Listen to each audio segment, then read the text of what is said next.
was the force yesterday afternoon in Boston, driving the Bruins to a 5-4 win over the New York Rangers as the Bruins took hold of the number 4 spot in the Eastern Conference. Meanwhile, they took down the Rangers' chances for making the playoffs.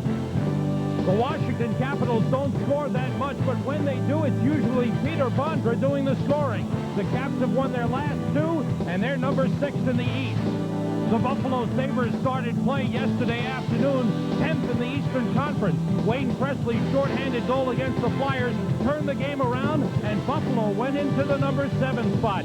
Here's what the playoff picture looks like as we start action tonight. The Devils, number 5, trying to hold off Washington. Buffalo, number 7, 1 point ahead of the Rangers, Montreal, and Hartford, and Florida and Tampa Bay are not far behind. What remains for the New York Rangers? Washington tonight, Tampa Bay Wednesday, the Islanders Friday, all at home, at Philadelphia next Sunday, and a week from Tuesday, the Florida Panthers. Hello, everyone, and welcome to New York Rangers hockey. Sam Rose along with John Davidson. Al Trautwig is back from Florida. That's a change. Well, it's nice to see him come back up north. As soon as the weather changes up here, he slides back for a couple, huh? Important game for the New York Rangers. That's why Al is back. He figured he'd give them a boost. But the Rangers coming off a loss in Boston yesterday, and mistakes really hurt them, John. Sam, the Rangers have 4 home games of their 5 games left, and they've got to get it going, and they've got to try and play basically mistake-free hockey. Here's a goal that Boston scored off the face-off when there was 3 or 4 mistakes made by the Ranger players. Here's the Rangers moving in. Zubov turns it over. Noonan doesn't hold his man up. Boom, 2-on-1, and the goal will be scored as there's a big rebound, goes right to Tchaikovsky, and he's the man that was originally not held by Brian Noonan. These are the types of mistakes that the Rangers just can't afford to fool around with. Look at Zubov trying to stick handle through 3 different guys. There goes Neely. Boom, up ice. The Rangers can play so well for the majority of the games and then make major mistakes and lose 1-goal games. They haven't been really defeated many times this year by the opposition, but they have beaten themselves many, many, many times, and they now have 5 games left. Their playoffs have started right here. This is a very important stretch, as we know. The result has been 12 one-goal losses of the 21 losses this season. Now for the Rangers tonight, Mike Richter returns to the net after being out for the last 2 games. He'll be opposed by another University of Wisconsin man, Jim Carey. Of course, when you look at this situation, Richter's had a couple of games to rest and get healthy once again. Carey's played the Rangers twice, beaten them twice, and he's been the key to their hockey club. Now Richter, there, banged by Lindros a couple of Sundays ago on Long Island, and here's Ronnie Francis the other night in Pittsburgh. That banged up the shoulder of Mike Richter. He was bruised up. He's had a lot of ice packs on him, and he's had a few days now to rest. Now Carey's a goaltender who comes up big for Washington. They only give up 6 or 8 scoring chances a game. Some teams do it per period. And Carey's been one of those guys who's been able to stay real focused, make key saves for them. And what the Rangers want to do, and they've said it all season long, is get 2nd and 3rd scoring chances. In other words, get to the net. It's tough to do against Washington, but they have to do it. They don't give up much. They don't score much, but the man who does the scoring is Peter Bondra. He's the hottest scorer in the NHL right now. Oh, is he ever. 30 goals on the season. He does it on a power play. He does it penalty killing, and he does a lot of it with speed. And if you're an opposition player taking a run at Peter Bondra, trying to put him through the boards, it won't work because he'll just slide right around you, and he's gone. He has great hands. There's a nice little deflection on a point shot. He's got a one-time shot off the pass, as you see there. He's always played well at Madison Square Garden, and the Rangers really have to pay attention to him. Look at the speed. He went and got the puck, and then he had it in. He beat everybody. He's just a terrific player for this hockey club, and what's amazing about it is everybody knows he's the player to stop, yet the Kill still can't stop him. All right, he'll play a lot, as you mentioned, in all situations. What do you do? What do you try to do against him? Well, the Rangers probably will play the Messier line and Leach and Bukaboom against him as much as possible, and it depends on how the score is and whether or not Tenorti's on the ice against Mark Messier. There's no shadow to be put in place right now to start the game from Colin Campbell. He said he may have to adjust as the game moves along, but again, pay attention to him. Don't give him too much open ice, and remember, if he's on the ice with Juneau, he can get some real nice passes across for that one-time shot. Rangers need a win to hold on to that number 8 spot in the Eastern Conference. The Caps are trying to tie for number 5. We'll be set to go right after this. Back at Madison Square Garden, 4th meeting of the season between these two teams, and 20-year-old Jim Carey making his 3rd start against the Rangers. He's won the first 2 by scores of 4-2 and 4-1. He is tied for the league lead in shutouts with 4 and has the best goals against average. Mike Richter gets the start in goal, 2.82 goals against average. Lifetime against Washington, 12-10 with a 3.38 goals against average. Bill McCreary is the referee. He was in Buffalo yesterday afternoon doing the game between Buffalo and Philadelphia. He has Bob Hodges and Jean Morin as the linesmen. Rangers open with Mark Messier centering for Adam Graves on the left, Joey Kocur on the right, Ryan Leach and Jeff Bukaboom on defense. The Caps with Dale Hunter, number 32, centering for Kelly Miller on the right, number 10, and Dave Poulin, number 9, on the left side. Sylvain Cote and Joe Ricci on defense. Cote number 3, Ricci number 29. We have an icing on the Rangers off the opening faceoff. Immediately, Washington makes a change as they look at the Rangers lineup. Kocur started, as you mentioned, Sam, but he'll play on the fourth line. Remains the same. Mark Osborne stays in the lineup, second consecutive game. On defense, Matthias Nordstrom in for the injured Kevin Lowe. So Washington made the change 8 seconds into the first period to make sure they have the high-scoring line for them, centered by Pavanka with Bondra against Messier, and they want Tenorti on the ice against Messier. Quick shot by Bondra. Look at how quickly he released. Bondra is on. He's number 12 with Dmitry Kristich, number 8. And Michael Pavanka, number 20. Joe Ricci stops Joey Kocur. And Cote moves the puck out. Caps coming off a 2-1 win in Pittsburgh Saturday night. Sorry, John. I'm just going to apologize. It's Ricci on the ice, not Tenorti. My apologies. They changed the defensive pairings a couple of nights ago. Caps had a couple of days off last week, spent a lot of time practicing. And Jim Schoenfeld told his team, we have 7 games left. Let's treat it as our first-round playoff series. We need to win 4 of them. And won the first 2. Messier with a hit. Big hit by Messier. Backhander by Bondra goes wide.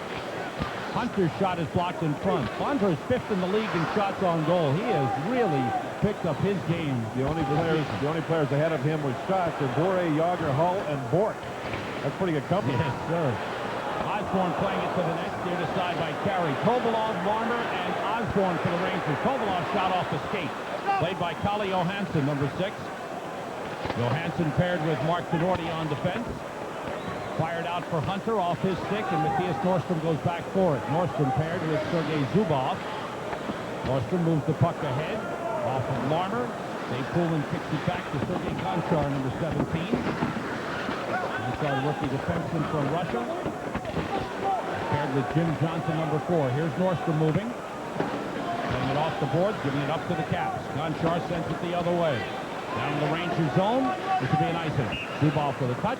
Icing on the Caps. We're a minute 50 seconds into the game. I think with Washington, you probably will not see many quality scoring chances. So you have to remain patient as possible. Jim Schoenfeld's team, generally, it's between 6 and 10 quality scoring chances against per game. And they'll play hard. And they'll be patient. Sometimes it's boring. But you have to be with it. You can't take chances or they'll score on you. Here's Mark Messier moving in on big Mark Tenorti. Good, clean hit. Tenorti had his head down looking at the puck. Good follow-through by Messier as he exploded with a body check.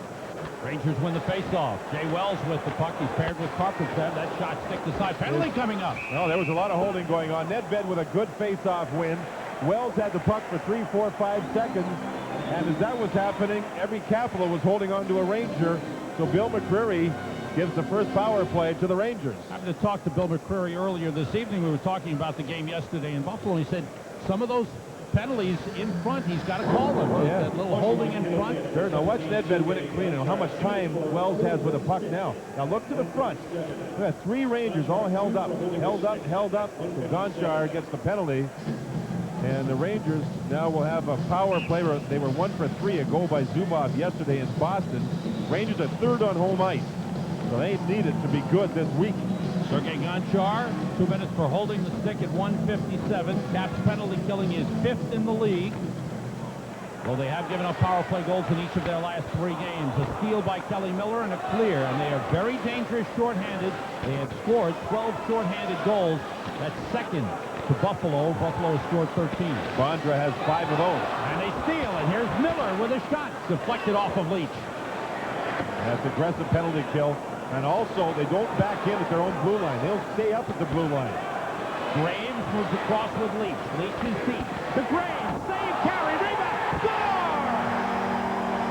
Adam Graves. It's a power play.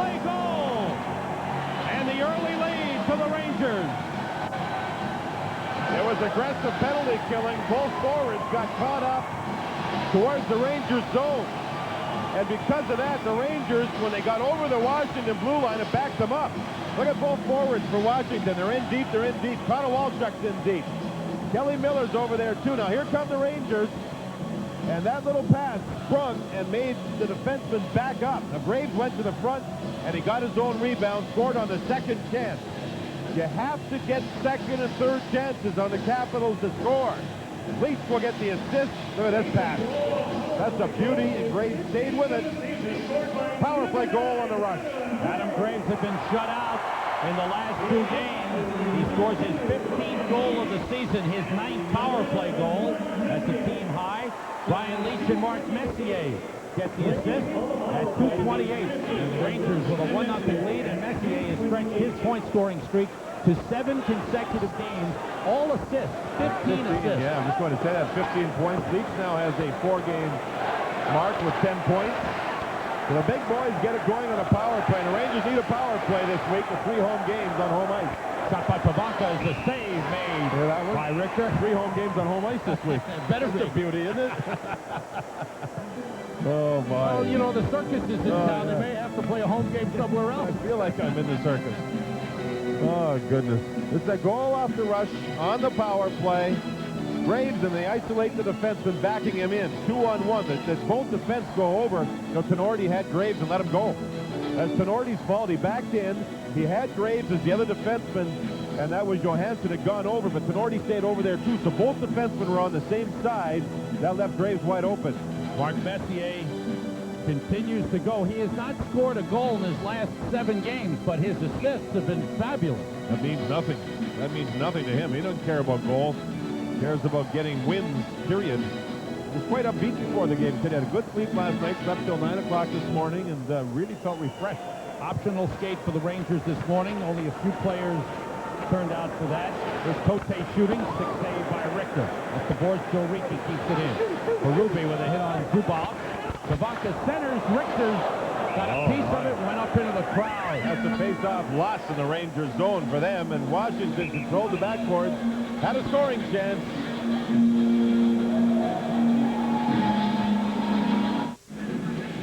Jim Schoenfeld looking on, saw Peter Bondra with another good scoring chance. There's Bondra right in the middle. Number 12, Red. You'll see him.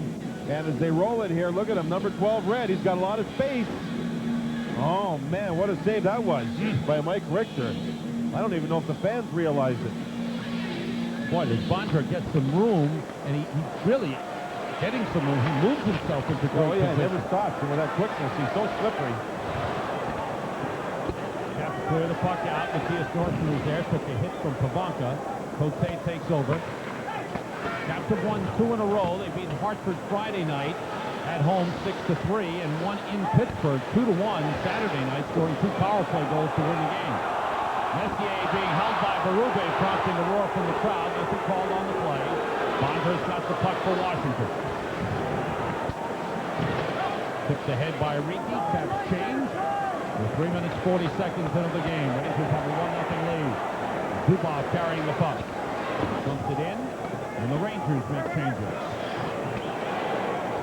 Rangers send out Kovalov with Larmer and Osborne. Carpenter 7 well. Big shot by Jim Johnson, deflects to the corner. Carpenter gets there. Plays it off the boards and out. All the way down on goal. Jim Carey leaves it. Johnson moves it up the boards. Good play by Larmer to turn it over. Wells with a wrist shot. Saved by Carey. Keith Jones, number 26, took a hit. Kept in by Wells. Stick save by Carey. Rebound loose in front. Played by Jones. And sent back in. Line of Joey Juneau with Keith Jones and Mike Eagles. Eagles, number 36, coming over at the trading deadline. Eagles turns and shoots, saved by Richter, and he holds it. Good shot, good save, and the Rangers taking red jerseys and keeping them away from Mike Richter. 15-14 to go in the first. We have an update coming your way from the MSG Sports Desk. For that, let's go to Bob Page. Bob. Sam at the Forum, Montreal has struck first against Hartford, just 3:48 into the opening period. Brian Bellows to Turner Stevenson. He's got an open net and beats Sean Burke, his 5th goal of the season. 1-0 Habs. Stevenson, who has been playing a tough guy role, has scored some goals the last couple of games, and Montreal's riding a 3-game winning streak. Patrick Roy, home ice, Bergeron passing the puck. Montreal looks pretty good. For Hartford, they only have 3 games left after tonight, only 1 on home ice. The road games will be in Boston and Quebec. Their home game will be Philadelphia. Jay Wells and Coley Campbell having a discussion on the bench about defensive position. Probably the last rush. And here you have the referee, Bill McCurry, talking to Colin Campbell. I would think about changes, timing of changes. And Bill McCurry getting his message across within the first 5 minutes of the first period. I like McCurry does that. At least he talks to people. We've said that a number of times. Now that he's set the standard and gotten the message across, if he has to handle the penalty, he does to one of the 2 teams. Hunter, Miller, and Poulin on. Dave Poulin had missed a lot of time with a groin problem, but now is back to the last 3 games. Hunter's a master at cheating on faceoffs, and he just did there. His body. Big hit on Noonan from Tenorti. Noonan over the boards, head first into the Rangers bench. The whistle stopped play. It was an offside. The puck had come out and went back in, and it's a late offside on the Tenorti probably throws more body checks than anybody else in the whole league within the blue line. So on this play, Noonan actually took a run at Tenorti. Yeah, Noonan took a run at Tenorti, and Tenorti dodged the play. So here comes Noonan, and Tenorti dodged the hit. Noonan used his knees and the boards as a break, and almost flew in. 5 minutes gone by. Now you wonder right away, is Tenorti not moving real well? Messier's hit him once. Noonan just missed knocking him heavily into the boards. That doesn't happen often. Tenorti winds up for a long drive, sticked aside by Mike Richter. Bookeboom is wrapped up by Kelly Miller.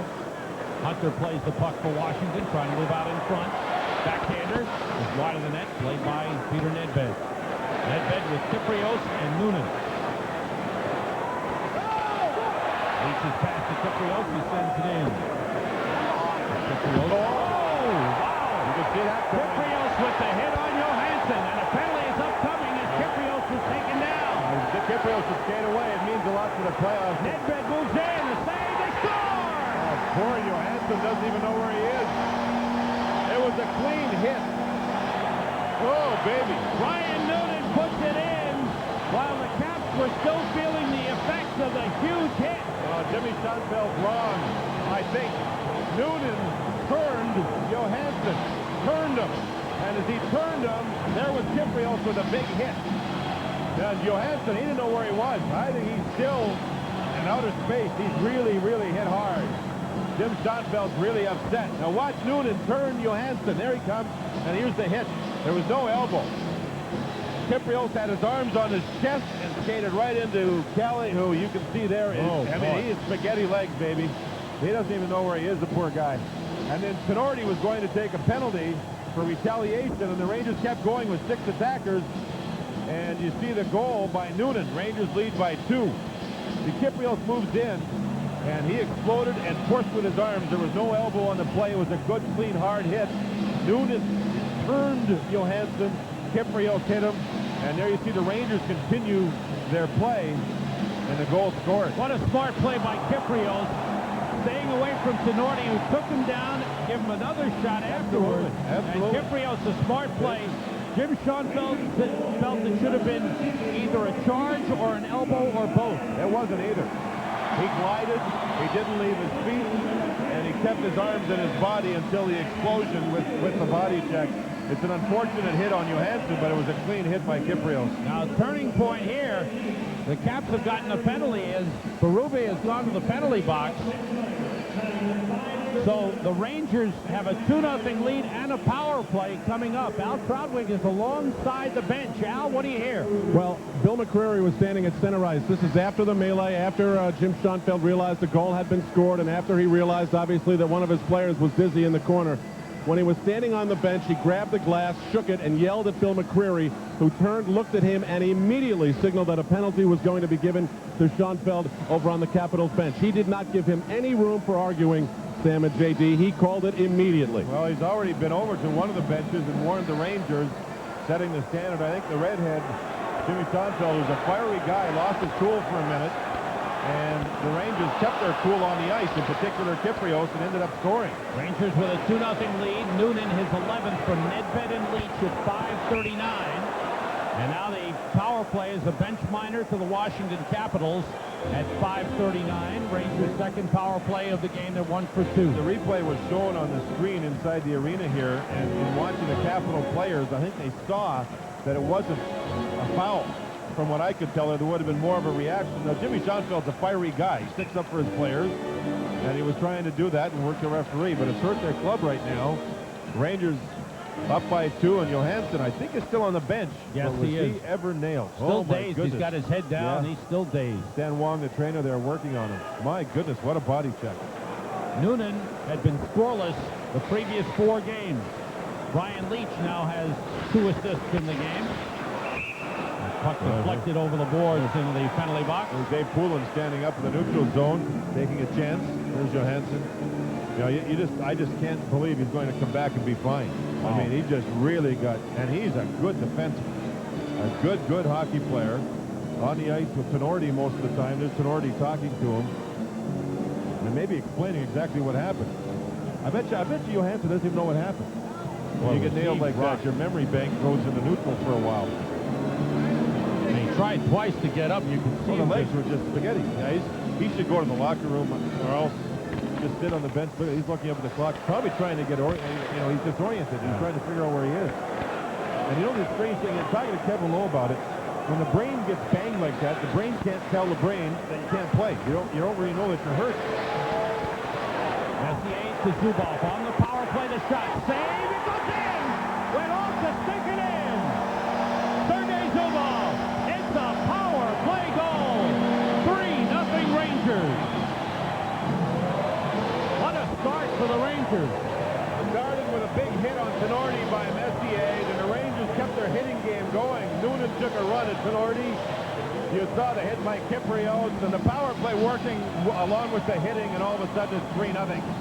Here you see Graves dropping the puck. The Rangers moving the puck quickly. There's the shot from in front.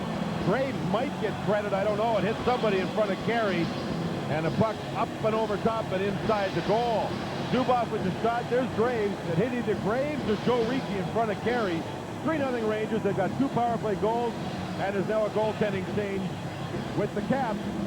Carey's been safe, and the Caps trying to slow down this game somehow. Not really his fault. No. Zubov with a big shot, and Olaf Kolzig comes in to replace Jim Carey. 3rd time Jim Carey has been pulled since coming to the Caps, and this is his 25th game. Carey had started 24 of the last 25 games.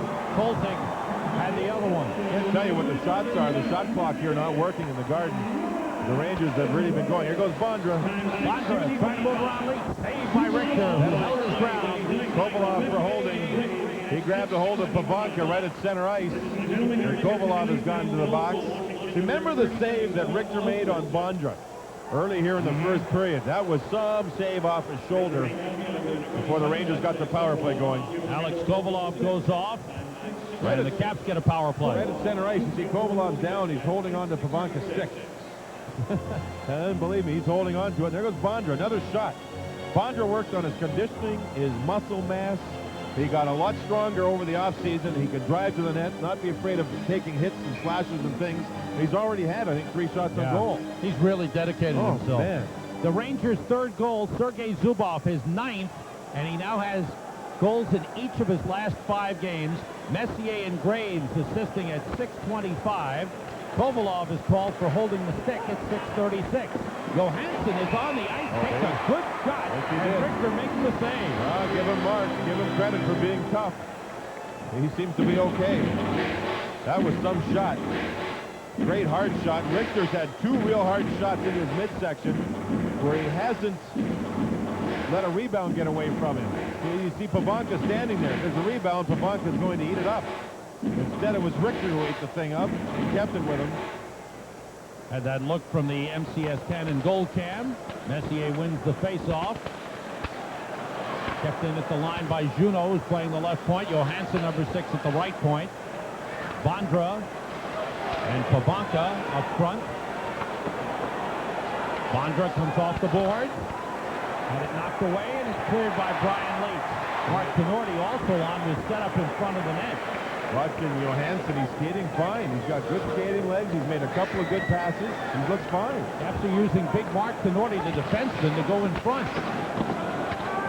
Caps have scored power play goals in 5 consecutive games. They're 10 for their last 26. That's 38.5%. Vondra leads with 12 power play goals. As Juneau and Kelly Johansson have 17 power play assists. Right towards the top of the league in assists for power play points. Could be an icing. It is. I'll bring it all the way back into the Washington zone. There's Mark Tinordi moving up front on the power play. Johansson just went to the bench. And again, looks to be okay after a shift on the power play. Looking up. I can't believe it. It's hard to believe that a guy after getting rocked like that and saw that his legs weren't working, he's able to go out there and provide a good shift for his team. Scoreboard watching, Tampa Bay leading Buffalo 1-0 in St. Petersburg at the Thunderdome, and that's an important game. Good news, right, for the Rangers? The Rangers, with a win, would jump ahead of Buffalo. Buffalo has 3 home games left. Florida, Montreal, and the Devils. They have a home-and-home with Montreal. Won't that be a beauty? Sylvain Cote peels back. Rangers have Noonan and Larmer on with Zubov and Matthias Nordstrom. Rangers with a 3-0 lead. 2 power play goals by Graves and Zubov. And an even strength goal by Brian Noonan. Cote moves it. Rangers doing a good job playing the man. Here's Keith Jones firing off the glove of Richter. And Nordstrom takes it out. Kicked ahead by Noonan. 11:45 to go in the first. Rangers with a 3-0 lead and 20 seconds to go. And the penalty to Alex Kovalov for holding the stick.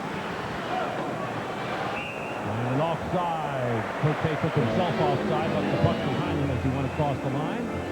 Coley Campbell has to be happy with the way his team's responded. The power play going, getting the big goal from Noonan. That is a goal from somebody else other than the big 5 for the Rangers, and that's a plus for him. The early lead, certainly a plus. And what he kept saying today, John, was we want to play hard, but we want to play smart. That's right. They've taken a lot of bad penalties the team has in the last month. A lot of bad penalties, and it's hurt them. And you think about Washington, Sam, penalty killing 5th. They're 2nd in the league in goals against, and the Rangers to come out and get 3 goals like this. It's a real obvious strong start, but it's against a good defensive team. Holzig stops the puck. Final seconds of the power play. And a good kill for the Rangers. Kovalov's back. Play at the line by Jay Wells. Richter out to stop the puck for Carpenter. Mike Eagles, number 36, forechecking. He's on with Kelly Miller and Dave Poulin. Off the boards. Jim Johnson goes to get it. And across to Sergei Gonchar. Gonchar got his first NHL goal Friday night against Hartford. Back to the puck, Carpenter. Got a pick from Wells. Played it up the middle. It just flies out of the zone. Wells to Carpenter. Rangers have Manchinov with Lafayette and Nedved on. After changing as Jay Wells looks up ice. Pavanka with Berube and Vondra on now. And coming all the way down. He pulls it. Goes it off the boards and out. And Kalle Johansson is on, taking the regular shift. He seems to be skating fluidly. Long shot stopped by Mike Richter. He covers up Berube, charging down. Play stops. 10:18 to go in the first period. The Rangers holding a 3-0 lead on the Washington Caps. WAXQ is rocking the NHL. Brought to you by Q104.3 New York's Pure Rock and Pure Hockey. Here it is. Well, Kyprios hit. Man, it is a rocker. Boom. Kyprios never left his feet. The elbows were down. At point of impact, it was a good hit, and that's helped turn the game around. That's the kind of a rocker that was. Al Troutwig is at ice side. Al, what do you got? Well, Sam, if you're looking for urgency, you'll find it on the Ranger bench. All season, I haven't seen the team communicate the way they are. Messier talking with Larmer and Noonan. Everyone who comes off the ice seems to be checking in with one another. They want to talk to each other. Verbeek, throw penalty on Michael Pivonka. And the whistle stops play. Power play for the Rangers. Their third of the game on a hooking call. There was also a holding call as well. We go to the MSG Sports Desk for an update with Bob Page. Sam, here's that Tampa goal you and J.D. mentioned earlier. Mark Bureau of the Lightning brings the puck out in front of the Buffalo net. Alexander Selivanov fires it past Hasek on the power play at 10:25 of the first. Thanks, Bob. Michael Pivonka in the penalty box. I saw a hooking call, and then I saw a holding call, and I don't know what's going with Perry. He's got a discussion going. Now you'll see the Rangers near the blue line here. Graves has his stick held, but he kicks the puck out. Then Messier goes, and Verbeek goes, and it looks like a 2-on-1, and there you see the trip on Verbeek. So, 2 penalties. Wait till you see this. 2 penalties. It's a holding the stick on Johansson and a hooking on Pivonka. The Rangers have a 5-on-3 skating advantage. Wow. Well, the Graves had his stick held inside the blue line when he tried to kick the puck out. And then Verbeek was pulled down to the ice. And Jim Schoenfeld on the inside. I guarantee you, folks, right now he is one burned-up guy. He's fuming. But you know what? I mean, Kovalov got caught holding the stick. That was obvious on Pivonka earlier. We just saw Graves had to kick the puck out because the stick was held, and Verbeek was hauled down. Yesterday, Sam, in Boston, Mark Fawcett was the referee. He let everything go. This here is being called a lot tighter. There's different styles with different referees. 5-on-3 advantage for the Rangers, who lead 3-0. That went off Olaf Kolzig. Leach and Zubov, Kovalov, Messier, and Verbeek for the Rangers. Leach shoots. Saved by Kolzig. Kolzig yelling interference as Messier got close to him. Verbeek played it side of the net. It was blocked. Cote with Konowalchuk and Miller for the Caps. Here's Zubov. Rangers with a chance to break this wide open. They lead 3-0. Have a 5-on-3 advantage. Zubov to Leach. Save Kolzig. The rebound. Messier, or rather Kovalov got it. Checked by Miller. Here's Leach. Winding up. Zubov one time to save by Kolzig. Only the goalie looks good, considering he hadn't had any work since he's been in there after Carey was removed. And he looks sharp. Leach racing in. Oh, he's whacked by Poulin. Leach goes deep. Holds on. 1 minute to go. Make it 55 seconds to go in the 2-man advantage. He was cleared out. Kovalov comes in onside. Trailed by Messier. Messier looking for Verbeek. He shoots it wide. Mike Eagles on with Mark Tenorti and Dave Poulin. Kovalov moves in. Try to pass. It was blocked. Zubov shoots high, wide. Bounces down to Kovalov in the corner. 30 seconds to go. Kovalov shoots. High and wide again. And it's out of the zone. Rangers missed the net. They have time for only one more rush.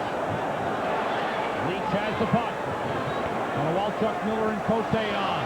Larmer left it behind him. 12 seconds to go in a 2-man advantage. Here's Graves. Larmer to the net. Save Kolzig. Konowalchuk puts it into the Caps bench. Rangers with some erratic shooting, and Kolzig with a couple of big saves. If the Rangers don't score, Stan, what would they be on the power play? 2 for 4? I think it'll be only counted as 1. It'll be 2 for 3. So what I'm getting at is Washington on home ice. They played 21 games, shorthanded 82 times. 21 games, 82 times short. On the road, they've now been shorthanded 112 times. I mean, what a difference. They're shorthanded a lot more on the road than they are at home. And here's the Graves tried to hit Larmer here, and Kolzig kicked it out anyway. Poulin was coming back. In a moment, you'll see here as he looks around. Kovalov is trying to hit, I think, Verbeek. Here's the pass across. Tenorti blocked the pass. Good job by him. Good job by the Caps here with this penalty kill. Rangers still, though, with 5-on-3, have 5 seconds and the face-off in the Washington zone. The first replay on the shot that went through with Larmer cutting to the net was from the MCS cannon Skycan. Nedved wins it. Karpatsev moves it to Nedved. Now Karpatsev shoots. Stick save by Kolzig. Teams are back at full strength. So an excellent job by Olaf Kolzig in goal doing the job. The Caps still off a 2-minute, two-man disadvantage. Kelly Miller was just pulled down by Peter Nedved, and Billy McCreary let that go. I thought for sure he'd call that as a hold. 7:40 to go, first period. Rangers leading 3-0. Farmer's pass intercepted by Povanka. For Dmitry Kristich. Moving in on Karpatsev. The shot kicked aside by Richter. Shot clock not operating right now, so we can't give you the shots on goal. A pass intended for Graves, who's tipped by Povanka. What do you think, about 12-6 Rangers right now? Just a guess. Might be a little more than that because the power plays, yeah. Around the boards, Richter stopped it. Does it back up the boards. Moves to Bukaboom. Bukaboom pass intended for Nedved all the way down on goal. Kolzig. Boy, he turned. I wondered if it bounced over the blade over the stick. It's in an open net. He didn't back up his stick with his body at all. That's a strange way to play that, wasn't it, John? Juno moves in against Bukaboom. Juno fanned on the pass. Berube looking for the puck against Noonan. He's bumped by Bukaboom. Bondra after it. His pass went off the skate and out of the zone. So Gonchar comes back to get it. Here's Joey Juno. Juno is one of the league leaders in assists with 31, but he scored only 4 goals this season. Graves with a hit on Juno. The pass is out of the zone. Jose fires back in. Juno's had problems with an injury. His arm goes a little bit numb. He's had trouble with a bruised left tricep, and it affects his whole arm. Tricep, that's the muscle up towards the top of your arm. That's near the school. Into that anatomy thing now, huh? Out in front, missed by Verbeek. Hunter plays it. Nordstrom with a hit along the board. And Keith Jones. Zubov plays the puck. Moves it out. Taken back by Ken Klee, number 2. 7th defenseman. 3 years at Bowling Green. Last couple of years in the American Hockey League. He played as a forward in Pittsburgh. Moving in. Saved by Richter on Klee. Oh, what a save.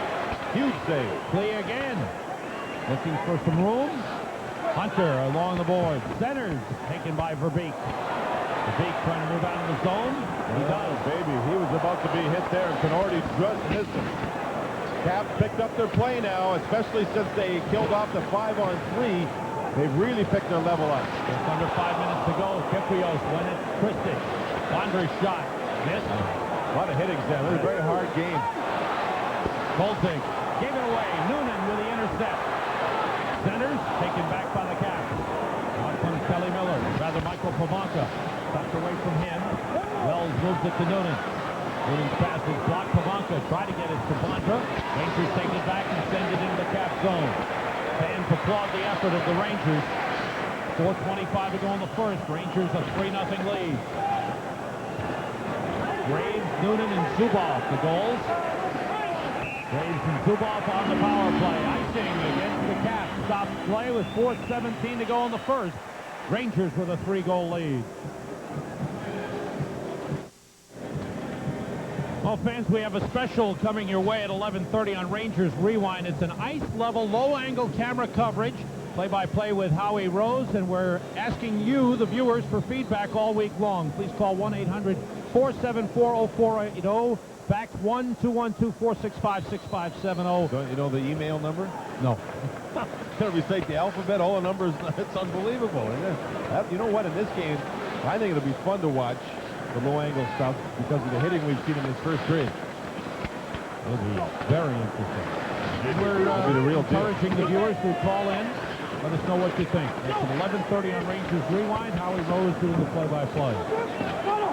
Right here, Rangers a 3-0 lead with 3:45 to go in the first period. Leach couldn't take it out. Jones put it in front. Bukaboom there to stop it. Taking on Char. Back from Jimmy Johnson and moves it out to Jones.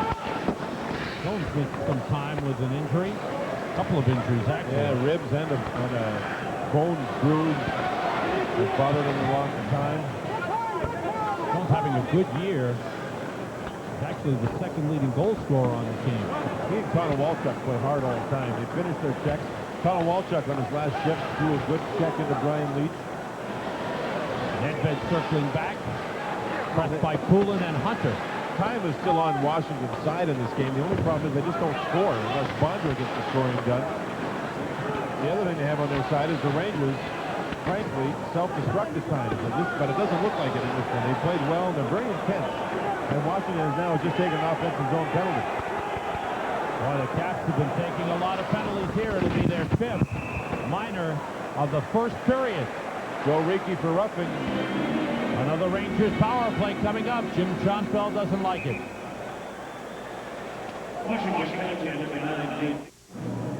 Dave Poulin is the man sent to the penalty box as Jim Schoenfeld looks on. 2 minutes for roughing at 17-17. He swatted one of the Ranger defensemen in the back of the head, way back in the corner on the near side of Mike Richter. And I apologize, it wasn't Ricci, it was Poulin. Rangers send on Messier, Graves, Verbeek, Zubov, and Leach for the power play. Caps have Michael Pavanka with Peter Bondra, Mark Tenorti, and Kalle Johansson. Rangers are 2 for 3 on the power play. The last one was a 2-man advantage in which they failed. Zubov fires in. Around the boards. Graves let it go, and it slides out of the zone. Bondra racing past Zubov. Bondra to the net. Hook. He shoots wide, but a penalty on Zubov. As Zubov knocked Bondra off balance, hooking is the call. Boy, can that guy skate. Oh, Flying. man, can he skate. He's always skated well on this ice surface. I don't know if his blades touch the ice here. My goodness. Short-handed, you have to be aware of Bondra. Bondra and Wayne Presley lead the league with 5 short-handed goals apiece. There he goes. Look at him flash. One chop. There's the one that knocked Bondra off balance and really took away his original shooting thought, even though he recovered to get a second chance. The second chance, I think he was upset with himself that he missed the net on the play. Quick end to the Rangers power play. The team skate 4 aside as Zubov goes to the penalty box for hooking at 17:46. The thing about 4 aside is Bondra's still on the ice. Oh, man, open ice. Watch him fly. The Rangers put Larmer on the ice, and Larmer is the best plus-minus. They have +10 for the Rangers, so you know he's a smart, fine defensive player. I don't know if he can catch Bondra in open ice, though. I don't know who can. The Rangers have known Peter Bondra has always been a nemesis of theirs. This year is a nemesis of the entire league. Yeah. Actually, Larmer just went off, and Graves jumped on. Graves moving in with the puck against Johansson. To ward off the check. Johansson stays with him. Good check to take him out of the play. Messier with a hit on Tenorti. Pavanka moves out, finds Johansson. And the Rangers zone they go. 1:45 to go. Richter went out after the puck, missed it. Bukaboom tries to move it. It was blocked. Richter is back. And seems to be okay. Yeah, a little help from Brian Leach. Leach grabbed a hold of Richter's stick, retrieved it for the Ranger goalie. Minute and a half to go in this first period. Leach to Larmer. Larmer turns for the shot, blocked by Johansson. Following the first period, Al Trautwig's special guest will be Adam Graves, who conformed to the requirements of being a special guest of Al Trautwig by scoring a goal. Icing is whistled against the Caps. Bob Page with an update, scores and highlights at the MSG Sports Desk. JD and I will have the first period highlights. Mark Messier and Mike Folga, the equipment trainer, heading into the locker room for some work. Guess what that'll be? Skate. I would think so. Mark's gone through about a dozen pairs this season. Caps have not won a game this season, John, when they trailed at the end of the first period. Well, they haven't trailed very often 3-0 either on the road. They've only trailed 9 times after the first period this year. The Rangers have trouble through periods if things turn. Shame. But they look very intense. They look very smart. They've let Washington lose their emotion more than the Rangers have. And the Rangers hit early. Did a lot of good hitting. Messier and Kyprios, obviously, and they really helped turn their fortunes around here. And they're playing a smart game, a real smart game. What they have to guard against here, John, is a late goal by the Caps. That hurt them yesterday in Boston, the late goal in the second period. Less than a minute to go in the first. 3-0 Rangers. Juneau taken down by Nordstrom. Able to clear the zone. Nordstrom took an elbow right in the kisser, I'll tell you that. That was from Keith Jones. Redford bumps with Cote. Caps have the extra man on as Poulin is back. 28 seconds to go in the Zubov penalty. Ricci sending it around the board. Nordstrom trying to move it, is triple teamed in the corner. Boom trying to get away from Keith Jones. Jones with a good job. Here's Poulin behind the net. Centering is off the skate. Juno with a nice setup for Cote. Blocked in front by Boom. And a clear. An injury to the calf. Tenorti. Tenorti's really having trouble putting weight on one leg, his right leg. He had been wrestling with somebody. I think Boom over near the hash marks in the Rangers zone. Boy, oh boy, that would be a problem for Washington. Tenorti just gets to the bench, and he needs help to get over the board. Big period for the New York Rangers. Tenorti. Oh, my. The key defenseman for the Caps is hurting. I'm going to tell you, he is one tough guy, and for him to be in this much pain, look at him. Oh, my. He is a tough hockey player, and he can't mask the pain here. He's had knee problems in the past, John. Yes, he has. He's had leg problems, period, Sam. Remember, he had the drop foot for a while. He's had knee problems. I've seen him play in the playoffs where his leg from hip past the knee was completely black and blue, yet he still played. That's how tough he is. He is limping off. The Rangers aren't limping off. No. They're heading for the locker room, standing tall with a 3-0 lead. 2 power play goals and 1 even strength goal. May have been a bump by Nedved, who went into Tenorti. We'll look at it later. Rangers 19 shots on goal, Caps 13. Rangers lead it 3-0, end of 1. Back on MSG at the Garden after 20 minutes. The Rangers explode and take a 3-0 lead over the Washington Capitals, who were penalized frequently by Bill McCreary, the referee. We're in the first intermission, and joining us in our studios now is Adam Graves of the New York Rangers. Adam, I think, with the importance of this game, as obvious as it is, you'd like to think the Rangers would come out and play the way they did, but nothing's been guaranteed the way this season has gone. Yet the effort tonight in the first 20 minutes was there. What do you think set the tone for that? I think obviously anytime we've been successful, looking back even as far as last year, is when we came out and played really strong in the first 10, 15 minutes of the game. And a lot of times, get up by a couple, it makes it a lot easier to play ahead instead of playing from behind. There's so many defensive teams in our conference that you get back by a couple goals and they set in that neutral zone trap, and the defensive style and the clutching and grabbing. It gets really tough to create a lot of opportunities, and the way the goaltenders are playing, you need a lot of opportunities to put the puck in the net. All right, we have a lot to cover, so this will be a brief visit. Why don't you just carry me through your goal, which is set up by a beautiful pass, and then you just don't give up. Well, I just basically Mess gave it to me. I gave it over to Leachy, and I go to the net. That's basically, I tried to tip it, and then fortunately enough, it came right back to me. I just tried to dump it towards the net high over the goalie, and fortunately enough, it went in. All right, Adam, thanks a lot for the visit. Good luck the rest of the game. My pleasure, thank you. Adam Graves of the Rangers, up 3-0 at the end of 1. Bob Page is standing by to bring you an NHL update from the sports desk, and Sam and JD with highlights. Back in a moment.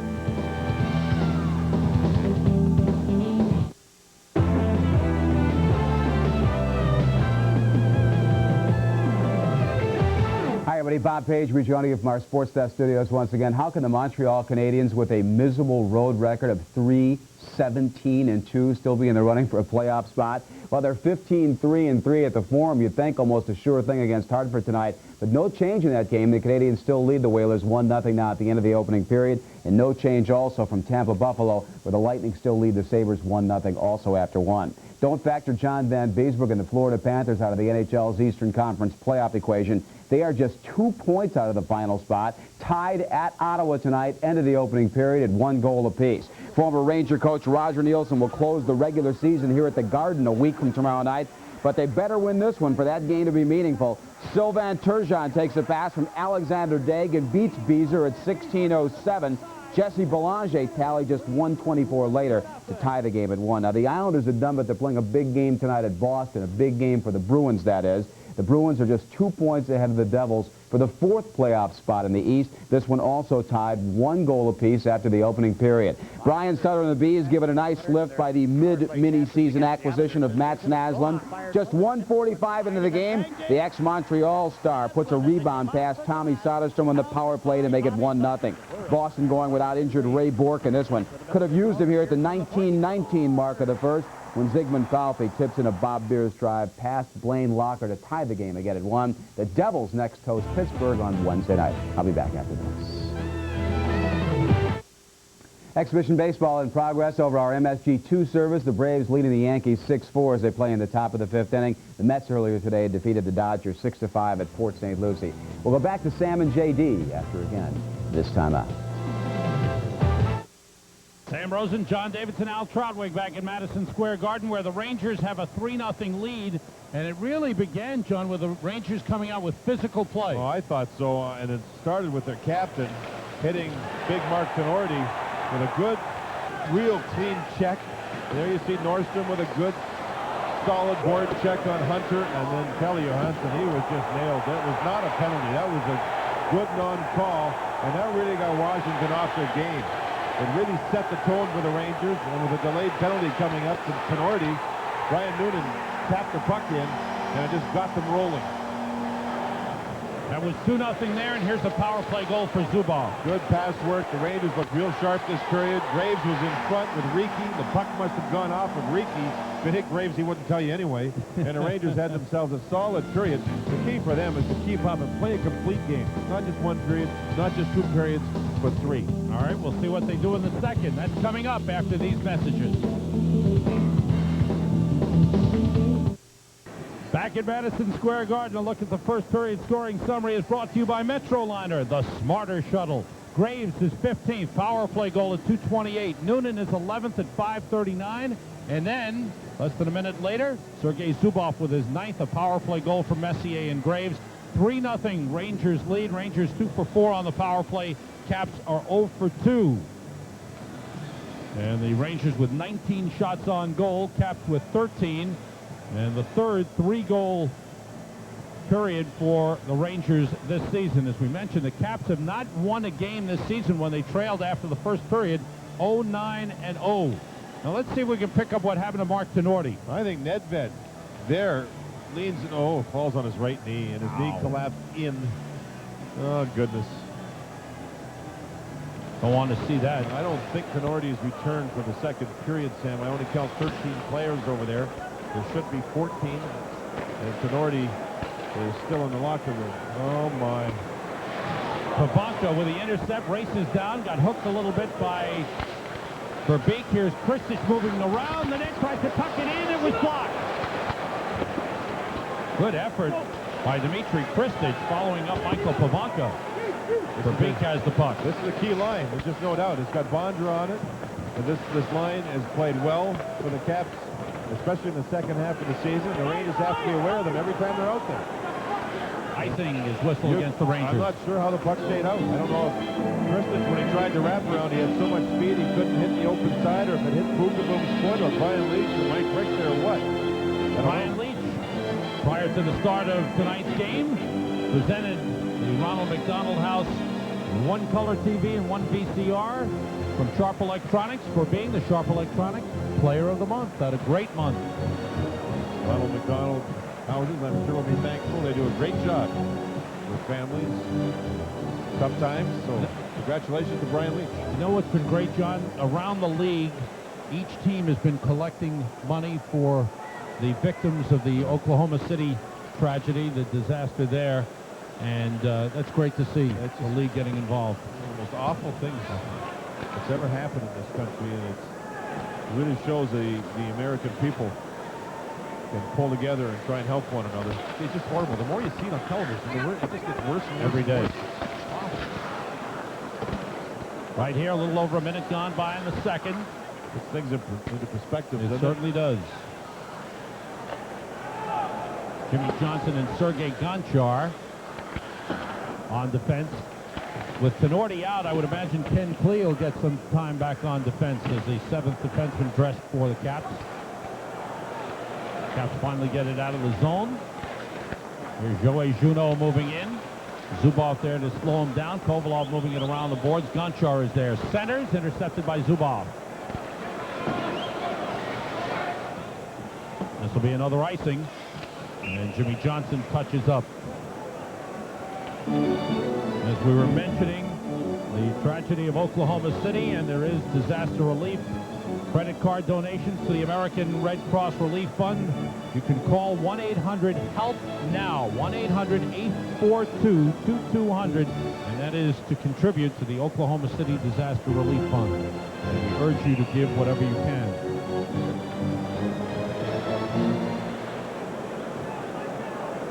Schoenfeld checking things out as Hunter with Miller and Poulin. Hunter, just watch him.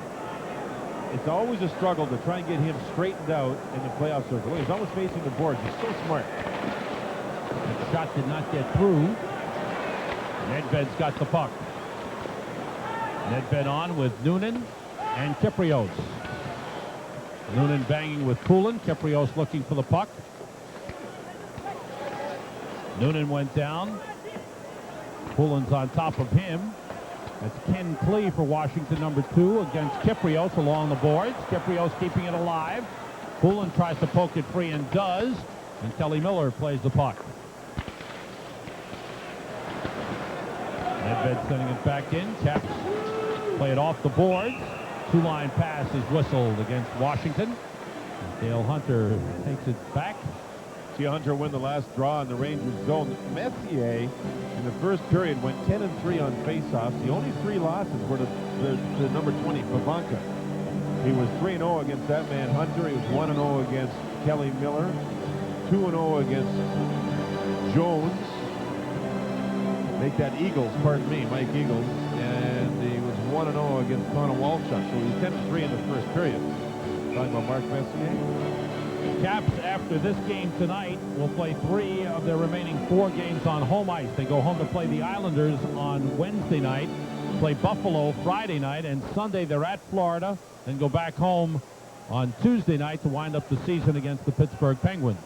And some news on Mark Tenorti, sprained medial ligament on the right knee. He's done for the game for sure. And he will be evaluated later, and certainly got to know Mark very well, especially when he was a Ranger here. I hope he's all right. Yes. He's a great competitor on the ice and a leader on the ice, and we hope it's nothing serious. This will be another icing. 3rd icing for the Rangers, and we have not played 3 minutes of the second period.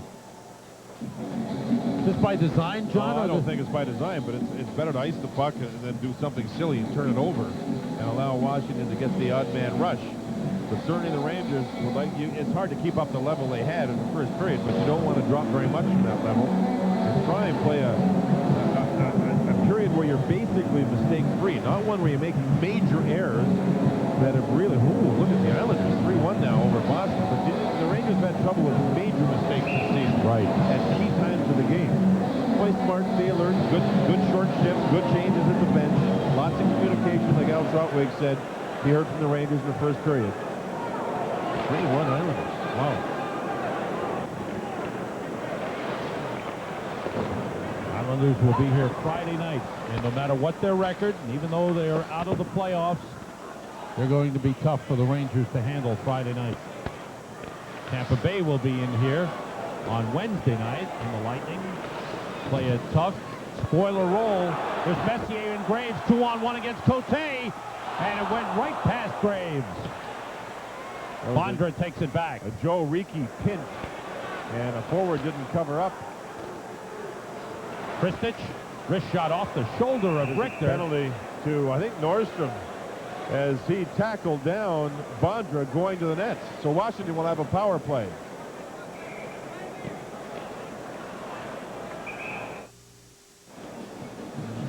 A special for you tonight, 11:30 on Rangers Rewind. It'll be an ice-level, low-angle camera coverage for the entire game with Howie Rose doing the play-by-play. We want your feedback. We ask you to call 1-800-474-0480. Fax us 1-212-465-6570. And there's the email also. That looks like an eye chart there. MSGEP, go ahead. MCC, you take it from there. I can't take it from there, but there's email as well. We want to give you a taste of what it's all about, and when play resumes here, we're going to go to Howie Rose when the play picks up. Right now at ice level is Al Trautwig to clue us in on what's going on. Al. Sam, Mark Tenorti's been examined by Rangers team physician Bart Nissenson. Here's the deal. He's got strained ligaments and a strained muscle.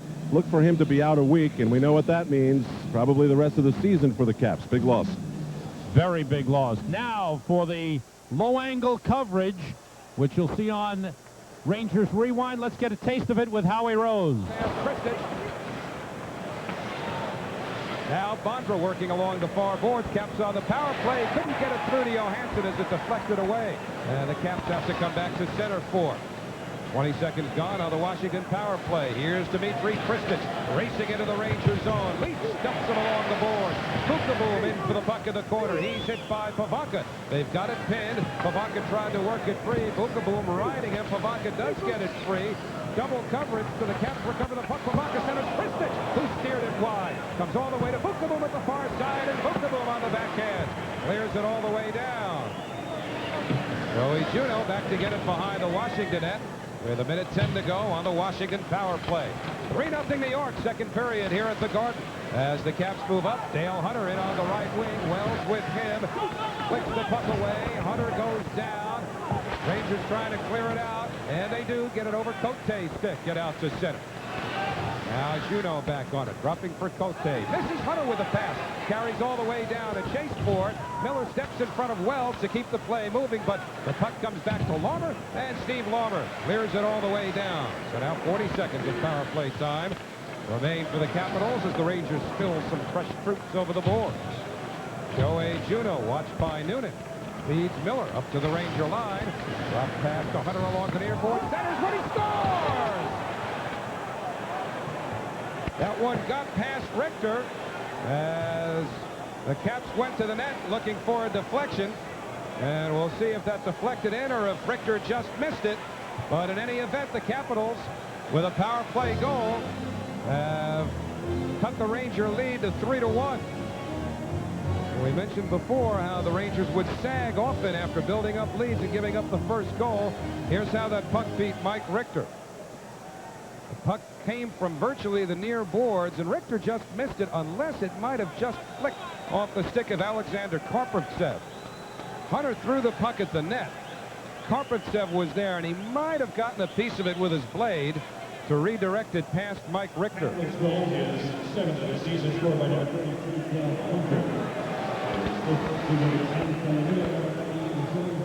Cal And we are back. Again, that'll be the low-angle coverage at 11:30 tonight on Rangers Rewind. Again, we ask for your response and your opinions as to the low-angle coverage. And there's no doubt the puck did go off of Karpovtsev past Mike Richter. The Caps went to the net with a puck on the power play, and it worked. So let's see how the Rangers respond. With Olaf Kolzig in goal, he replaced Jim Carey, who gave up the first 3, and the Caps have settled down since then. The big play for the Caps, really, is the penalty kill for 2 minutes when they were down 2 men. Or it would have been 4-0, possibly 5-0, game over.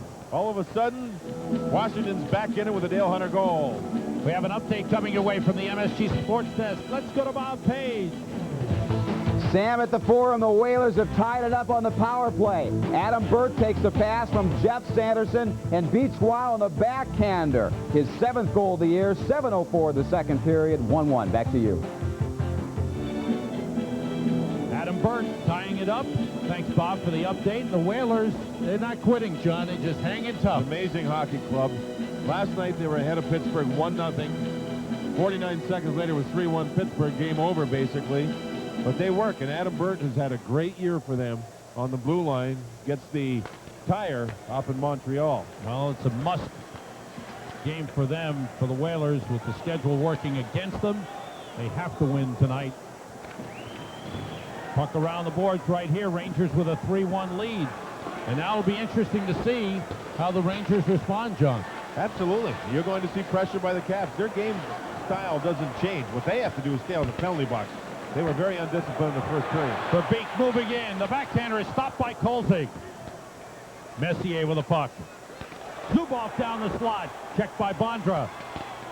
Puck cleared out of the zone. Good work, defensive work by Peter Bondra. You know, remember, too, the Rangers had a 2-on-1. Messier passed the puck to Graves. Graves couldn't handle the pass. Washington came back the other way, drew the power play, and instead of it being 4-0 on the 2-on-1 for the Rangers, the power play goal, and all of a sudden it's 3-1, pardon me. Look at this play from the MCS Cannon goal cam. Pat Verbeek moves in, and there you see Kolzig, who drops to his knees a lot, the big guy with a good save. And Messier getting to the loose puck. Here comes Zubov. Messier with good hustle to get to the loose puck, and then Bondra with some good back checking and working on Zubov. There is Peter Bondra, 30-goal scorer. He's tied for the NHL lead with Owen Nolan. The Caps' goal was Hunter, his 7th from Juneau and Miller at 4:53, a power play goal.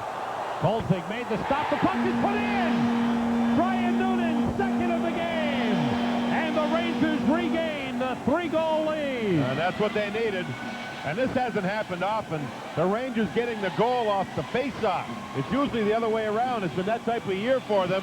Brian Noonan darted in and got the rebound with Kolzig partly out of position. A good face-off win by Nedved. You see the shot on goal. Noonan really fights to get away from Joe Ricci. And he gets the job done. Rangers, watch Nedved as he wins the draw, actually, with a little assist from the linesman's foot. This shot was a tricky one through the screen of Brian Noonan. Then he got away from Ricci and went in and scored. Good effort by Nemchinov as well. Going to the net. Going to the net. You have to do that against Washington. That's just a good job by the Rangers.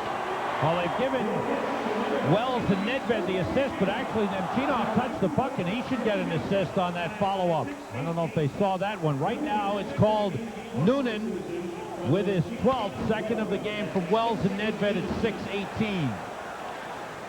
Has 2 goals from a line other than Messier's line, and that's just a nice bonus for the Rangers. They enjoy a 4-1 lead. And again, this Washington team works. And behind the play, Hunter and Karpovtsev were tied up. Hunter just pulled Karpovtsev down. Then he left the stick between Karpovtsev's legs. Little Hunter hockey. Rangers trying to clear the zone. Brian Leetch just got a penalty. Brian Leetch made a bad pass, and it was picked off, and then he went over to recover, grabbed a hold of the other player's stick for about 1 second, and got a penalty. Power play for the Caps coming up. Brian Leetch called for holding the stick at 7:23, and the Caps get their 4th power play. 4th holding of the stick penalty in the game. Watch Leetch there. Grab a hold of the stick. He's got it. 1 potato, 2 potatoes in slow motion, and the penalty's called. And there you see Karpovtsev lost the stick, gets it back. Oh, Hunter. That was an accidental pull down. Karpovtsev's got to continue into the play. So the Caps get themselves another power play. Scored on the last one when Nordstrom was off. Here's Juneau moving down, sliding it across. It was tipped by Messier. That's a good play. You know Juneau loves to pass more than shoot. Bondra waits over there for the Juneau pass. Kristen's shot was blocked by Graves. A good hit by Wells on Pavanka. The puck cleared all the way down. And Wells and Bookeboom getting together to kill penalties with Leetch in the box provides a lot of size in front of the net. This is Pavanka, slowed down by Bookeboom. Wells takes over. Off the boards, blocked by Kristich. Good play. Kristich shoots. Saved by Richter. Comes out to Juneau, moving down. Back pass. Johansson, long shot. Saved by Richter. He's got it. Johansson's got a great shot making. We've seen 3 or 4 of his shots in this game from the point. And it doesn't take much of a wind-up. He gets it away quick. And it's just a rocket all the time. And Mike Richter has handled those shots very well. We'll have an MCS Canon Skycam look at it. Here you see the Rangers trying to force the puck back as everybody's covered in front. There's that good low shot. You see a little rebound, and Richter's right there all over the puck, which is good stuff. And you see with Bookeboom and Wells, no one can get close to Mike Richter. Those guys are big and strong, and they push people away. MCS Cannon. Let us show you the possibilities. You waited all that time to say I that? did. Well, why didn't you? Well, I had to let you finish your thought. Give me a little nudge. I would have been quiet so you can read that. John, I like to hear what you have to say about Richter and the guys. And the MCS Cannon people like that, too. Yeah. They're paying to hear you say these things. That's why I should have laid out and let you say that a couple of times. 1 minute remaining in the power play for the Caps. 11:40 to go in the second. Caps have the only goal here in the second. Rather, each team with a goal here in the second. Rangers leading 4-1. Good hit by Nordstrom on Johansson. And Dale Hunter and Noonan really together. They're really going at one another. Kelly Miller brings it in. Nordstrom is there. Down the boards for Hunter. Hunter plays it across to Miller. Lost control. Poulin hit the side of the net. Gets it to Hunter. Center save by Richter. Whoa! How about what that? a split. That was Kelly Miller. Or was it? Yes, with a little deflection in front. That is some great save. Noonan really wants it, Hunter. It looked like Hunter picked Noonan at the blue line, and Noonan wasn't ready for it, got knocked down. And he went right back at Dale Hunter a number of times during this Washington power play. What a shot that was, and what a deflection. See Kelly Miller in front. Watch him back out. Larmer's all over him, but Miller will get the stick down. There, little deflection. What a save. Oh, baby. Mike Richter has made some quality saves in the game. The Caps have had 20 shots. Oh, I mean, he was really east-west on that play, wasn't he? Was. East-west, baby. The center of the earth was right down on the ice. Did you ever do that? Yeah, 3 or 4 times, and I was in Lenox Hill 3 or 4 times right after. Once the crane got here to get me out of here. Oh, my. Mike Eagles wins the face-off from Messier. Cote's got the puck. Big drive, save Richter, no rebound. Mike Richter has been good, not allowing the big rebound. He really has been like a big suction cup with the puck coming right to him, and he's just sucking it right in. Face-off win here by Mike Eagles. The Rangers were thinking about Mike Eagles before he became a Capital. And there you see the shot by Cote. The Rangers did a good job staying with their men after losing the draw. Eagles and Messier do it again. 26 seconds remaining in the power play. Messier moves it into the corner. Karpovtsev plays the puck. Leach in the penalty box. Messier used a little brawn on that play. When the puck was dropped, he turned around, just shoved the Eagles down to the ice. That allowed his team to win the draw. Rangers have had only 3 shots on goal in this period. Had 19 in the first period. Caps have had 8. 2 of the shots were on the same play for the Rangers when they scored the Brian Noonan 4th goal. Leach is back. Team's at full strength. Caps are 1 for 4 on the power play. He's now scored power play goals. Washington has in 6 consecutive games when he scored earlier. Messier got away with tripping up Eagles. Puck around the boards. Richter waits for it. Karpovtsev moves it to Kovalov. Give it away to Keith Jones. I think Kovalov wanted to give it to Messier. Messier skated by. That's right. A little miscommunication. It was kind of like a fumbled handoff in football. Kovalov went to give it to Messier. Messier thought Kovalov was going to keep it. And the play got disorganized. Caps were called for an offside. Caps were calling for a tripping call on Mark Messier. The coach's hands all reached up towards the sun and the moon and the stars. I think they had a legitimate beef on that one. Optional practice, as you mentioned, Sam, today for the Rangers. In traveling back with the Rangers from Boston early last evening, they're really a down group. You know, you play hard in Boston and you make some real bad mistakes, lose the game. It's frustrating. But they actually, and obviously, gathered themselves and had a real good first period here with 19 shots, 2 power play goals, let Washington take the majority of the penalties.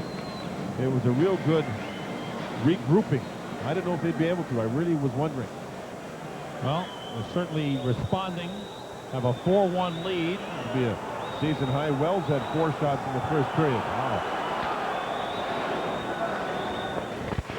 They had the shot here in the second that Kolzig made the stop on, which eventually wound up in the net.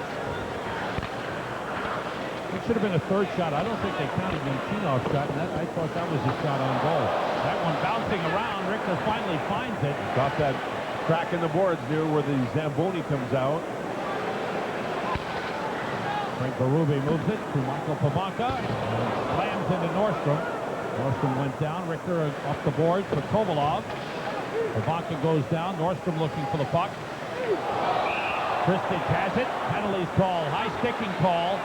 Going to be on Washington in the offensive zone. I think Pavanka retaliated on Kovalov, and Pavanka got caught. High sticking is the call that Bill McCreary makes. Jimmy Schoenfeld really talking to his group here.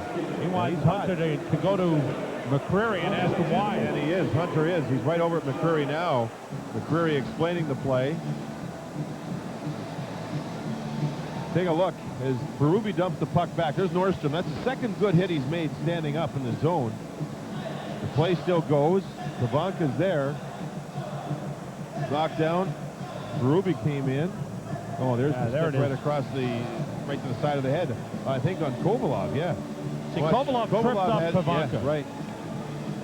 There's a stick across the ear. Al Troutwig's alongside the benches. Al, what'd you pick up? Well, Sam, Bill McCreary and Jim Schoenfeld obviously have something going. As McCreary skated over to the scorer's table to announce the penalty, he looked over at Schoenfeld, who yelled at him, "Don't look at me." It was as if McCreary was waiting to see him barking at him, maybe thinking about another penalty, but they're staring each other down a lot during the game. It's still going on. You can see Jim Schoenfeld behind the bench. Rangers, meanwhile, have a power play opportunity with a 4-1 lead. Leach for Zubov. It's out of the zone. Rangers are 2 for 4 on the power play. They scored on their first 2. On their third one, they had a 2-minute, 2-man advantage and failed to capitalize. Messier, Verbeek, Graves, Zubov and Leach for the power play. Konowalchuk and Miller, Cote and Ricci for the Caps. Caps are without Mark Tinordi, who was injured late in the first period. A sprained knee. Zubov to Leach. Intercepted. Good play by Miller to clear. He always kills penalties well. Talking about Kelly Miller, he always reads plays well. Yes. Leach gets into the zone, plays it in front, tip, save, Kolzig. What an effort by Graves for the deflection. And the Rangers have been good in this game going to the net. Now, Patty Verbeek gets involved as he's always around the net. The Rangers have driven to the net. You think about the second goal by Noonan to make it 4-1. You think about Graves in front on one of the power play goals, the one scored by Zubov. That's what the Rangers wanted to do against Washington. They're a hard team to try and finesse. So you try to just go to the net. There's Richter leading the puck up ice quickly, and Leach jumps on it. Now Graves is right at the blue line. Watch him just drive to the net with his stick down. Little deflection, one hand on the stick, and Kolzig actually was forced into a good save. The play by Leach. Leach read the play and nowhere to go with anything. His body, the puck, anything. So he just put it towards the goal, knowing Graves was going there. It was a good save. Nice stop by Big Ole the goalie, who had an outstanding year last year in Portland. Especially when they won the championship. He had a great playoff. And the Caps were determined to find a spot for him. And even when they had Rick Tabarachi here, who's no longer here, he's been traded away to Calgary, they kept Kolzig here. They promised him he would be here after last season. And one of the keys in watching him practice, he works hard. And you know, Carey plays all the time. So you have to have a goaltender that has good work habits because you're the key in practice. Carey can't practice hard all the time. He wear himself out.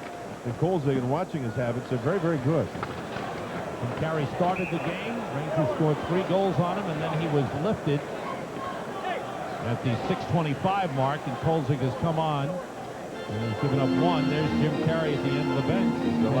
He allowed 3 goals on 10 shots. And going into this game, he had a .921 save percentage. That's incredible. And 1.95 goals against average. You know, he's played a lot. He looks like he's worn out, doesn't he? Yeah, looks He catch a few Z's there.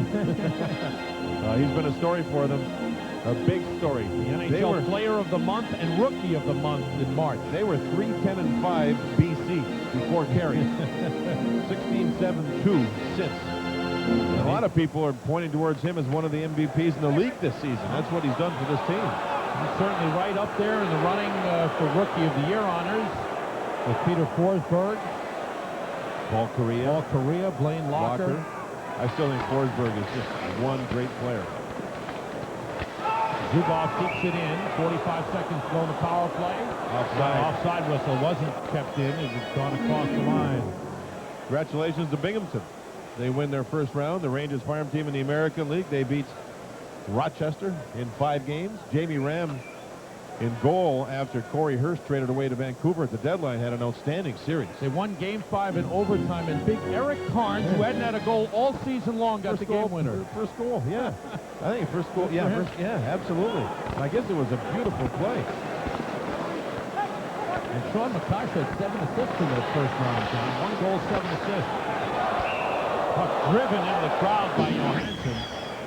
Might have gone off the stick. Johansson is saying it went off Nedved's stick, I believe. He even shoots it in the stands hard. There's Mike Eagles. And there's the fan who caught the puck.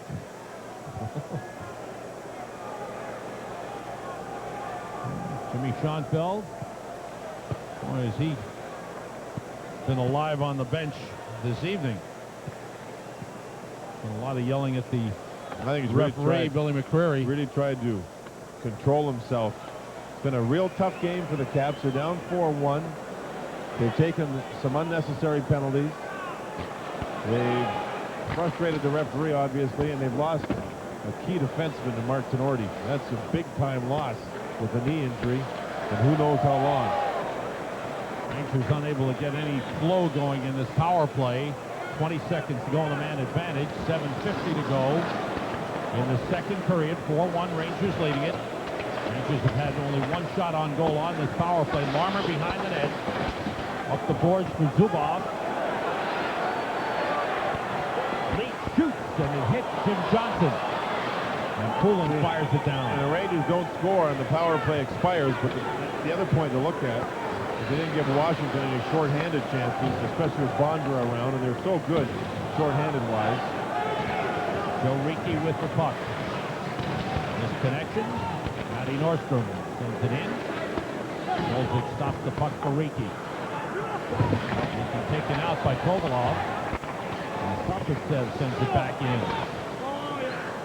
Rangers 23 shots on goal. Caps 21. Ryan Noonan with 2 goals in the game. Good to see him bounce back, Johnny. He had a tough game in Boston yesterday. I thought he had a good first half to the game. Had some scoring chances. It didn't work. And then all of a sudden, a couple of mistakes, and it was in a Rangers goal. Penalty coming up to Kovalov.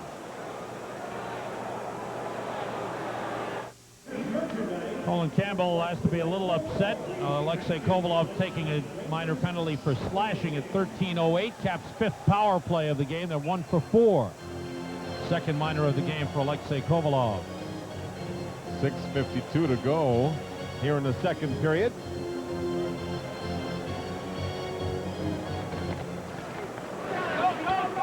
Bukaboom with the puck, fires it off the boards and all the way down.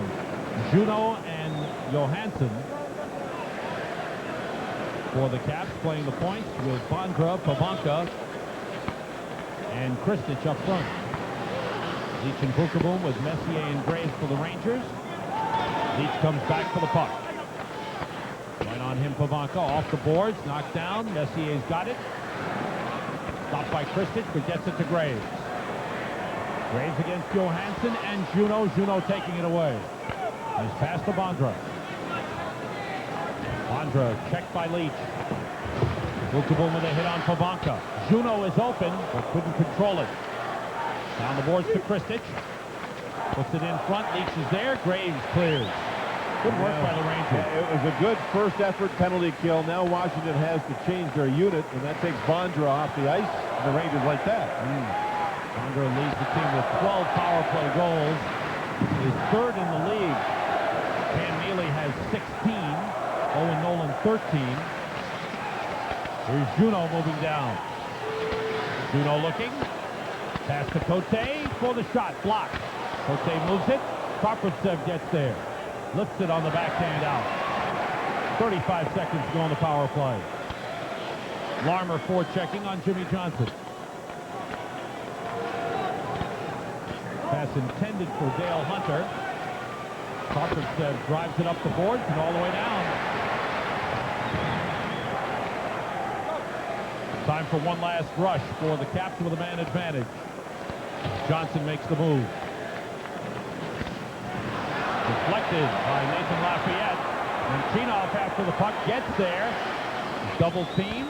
Stays with it. Good effort by Nemchinov to keep it alive. Power play is over. Caps are 1 for 5 on the power play in the game. 4-1 Rangers, 4:45 to go second period. Dale Hunter against Nordstrom. Keith Jones after it. Zubov stops him. Nemchinov against Konowalchuk. A lot of one-on-one battles here. Kovalov out with it. And the Rangers doing well. That's one of the philosophies the Caps have, is to win the one-on-one battles. They're not fancy. They just like to work the other team. Kovalov found Nemchinov. He scores!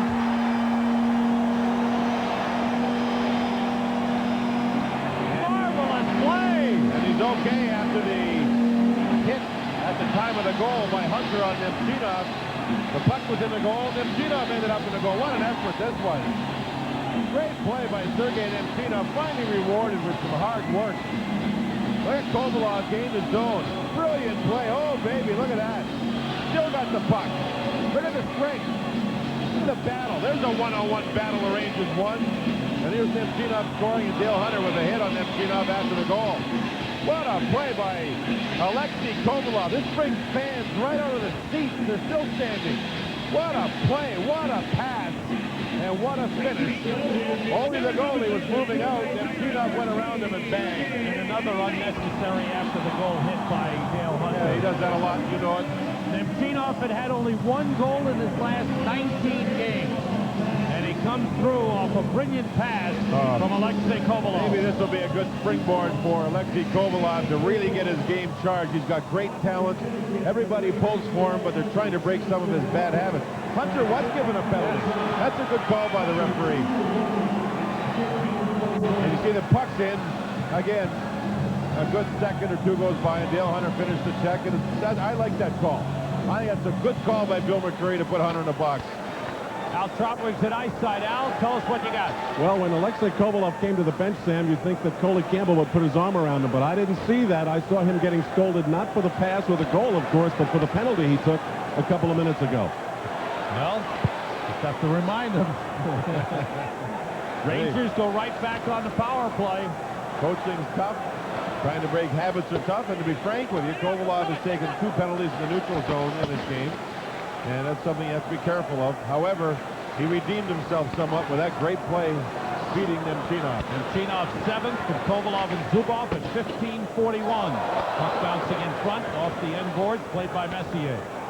Hunter for roughing at 15:41. Rangers' 6th power play of the game. They're 2 for 5. 5-1, Rangers leading it with 3:25 to go in the second period. And the Rangers responding after the Caps scored their power play goal to cut it to 3-1. The Rangers have answered back with 2. Leach against Poulin. Zubov went off the skate of Konowalchuk and out of the zone.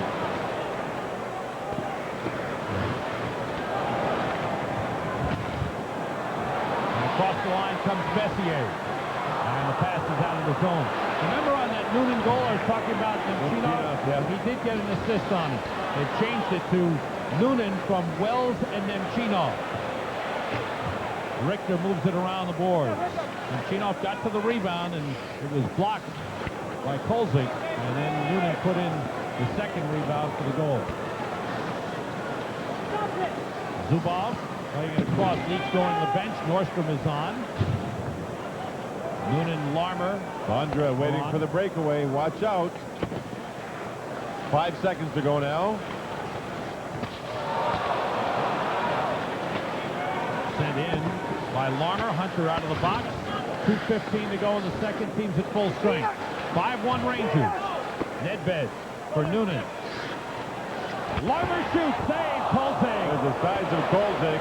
He just took the angle. Oh, there's a save by Carpenter. That first save was a beauty off Larmer. And things heat up some more. Started with Noonan and Johnson. Noonan and Hunter going at each other again. 2:02 to go. Still a long way to go in this one. It could get rough. Bob Page with an update from Tampa, where Mark Ashley stops a clearing pass at the blue line. Quick wrist shot somehow eludes Darren Fupa to tie the game at 15:46 of the second period. 1-1, Sam. Thank Bob. Mark Ashley, the young defenseman, called up from Rochester. Yeah, wearing a visor, it looked like. There's the first save, and that was a beauty. Now watch the second shot here. What a quick one this is. The puck is behind Kolzig. He reached back with his glove. Good save. Good look from the MTS Cannon goal cam. It's a save by Ole the goalie. Olaf Kolzig. 2:02 to go in the second period. You know, next year those jerseys are going to be changed. You're going to see a different logo with Washington, different logo with the Islanders. There's also going to be a number of teams in the league have a third uniform. And they're going to use those uniforms once in a while. You've seen it with football. And it's a marketing tool. And it's fun to see how different uniforms look. See some changes next season. This Caps jersey will be changed. Following the second period, Al Trotwig's special guest in the studio will be Peter Bondra. Bondra, I don't know why they're doing this, but they're pulling his sleeves over his elbow pads. You're not supposed to have any equipment that protrudes from your jersey or your pants in case there's something sharp there and it could cause an injury. So they went to him and made sure he pulled his jersey sleeves over top of his elbow pads. Sorry, I interrupted you. It's okay. He's going to be Al's guest. Nice shot by Verbeek. Another good save by Kolzig. So Al can talk to Peter Bondra about equipment adjustments on the ice and other things. Bob Page with an update at the sports desk. Scores and highlights. Penalty. Bookeboom, I think, will get the call. A little tricky shot. May have gone off of Brian Leach and it went wide or near Mike Richter, and everybody kind of got lost. Richter went down, Leach was lost, and Bookeboom was in behind and ended up tripping up one of the Cap players. Well, it's kind of an innocent play here. Leach is backing up. The Rangers gave up the blue line. Now watch Leach in front. Puck went off his skate and wide. Now Richter's got to scramble. Bookeboom trips the man. And all of a sudden, the Caps have a power play with 1:41 to go in the second period. Took down Bondra. Rangers with a 5-1 lead. Jeff Bookeboom took 21 stitches in that cut over the right eye. Heard he said? He took 20 and the puck took 10. Tough guy. Oh, man. The helmet, fortunately, doesn't slide down and bother the sutures or the stitches. And all he wanted was for the doctors to hurry up so he could get back into the game. Nasty cut, though, right down to the bone. And kind of all over the place. Spider web type thing. And Doc Dickinson did a good job. 18-19, the time the penalty to Bookeboom for tripping. Cap 6 power play. They're 1 for 5. Puck out of the zone, played by Mike Eagles. Juneau and Johansson play the points. Eagles, Miller, and Hunter up front. Miller trying to get around Leach. Back pass, Johansson's open for the shot. Wide. What a shot. He loves to shoot, too, obviously. Juneau playing it down the boards. It was blocked, picked up by Messier for the clear. Juneau plays it across to Johansson. Hunter. Now Eagles moves it around the boards to Miller with 1 minute to go in the second period. Miller. Pass across to Juneau. Johansson with a shot. Save, no, and off the glove of Richter and in. Juneau again. He'll get the puck at the left point, and he'll find the open man quickly. And we mentioned about Johansson. I can't believe he's back playing this well after that hit he took from Kyprios. But he's back, and he's shooting the puck well. This time it was towards the goal. The puck hit somebody up over top, and in the net it went. It's a power play goal for Washington. Juneau plays the left point. He'll get the puck from Miller in a moment, and then watch as he's always looking, always looking. This is a good pass here to hit Juneau. Rangers all watch Juneau, and there is the play as it's wide open. And Kelly Miller with a good deflection. What a nice play he made. The pass to Juneau, Miller went to the net. He's got his stick open, and there's a little deflection. Nice play. Caps sent people to the net, and Miller stayed high to deflect the puck. Tough to make the save when 4 players are around you like that. Here they come again. Caps going for more with only 40 seconds to go. John, over the last 7 games, the Caps have scored 13 of 18 goals on special teams. That was 2 more power play goals here. And that was Bondra that just moved in on Mike Richter. Bondra's been everywhere. Fortunately for the Rangers, they've been able to keep them off the board. Rangers lead cut to 5-2. Caps with 2 power play goals in the game. Miller from Johansson and Juneau. Kristich had it blocked. Leach batted it away. Osborne clears the zone. 10 seconds to go in the period. 19-10, the time of the goal by Kelly Miller. And the Rangers, who took a 3-goal lead into the locker room, end of 1, will take a 3-goal lead into the locker room, end of 2. The Caps, with Jim Schoenfeld upset with referee Bill McCreary throughout the evening. The Caps have had 6 power play chances of their own. They've scored 2. The Rangers scored 2 in that second period and head for the locker room with a 5-2 lead. Al will be talking with the Caps' big goal scorer, Peter Bondra, when we come back.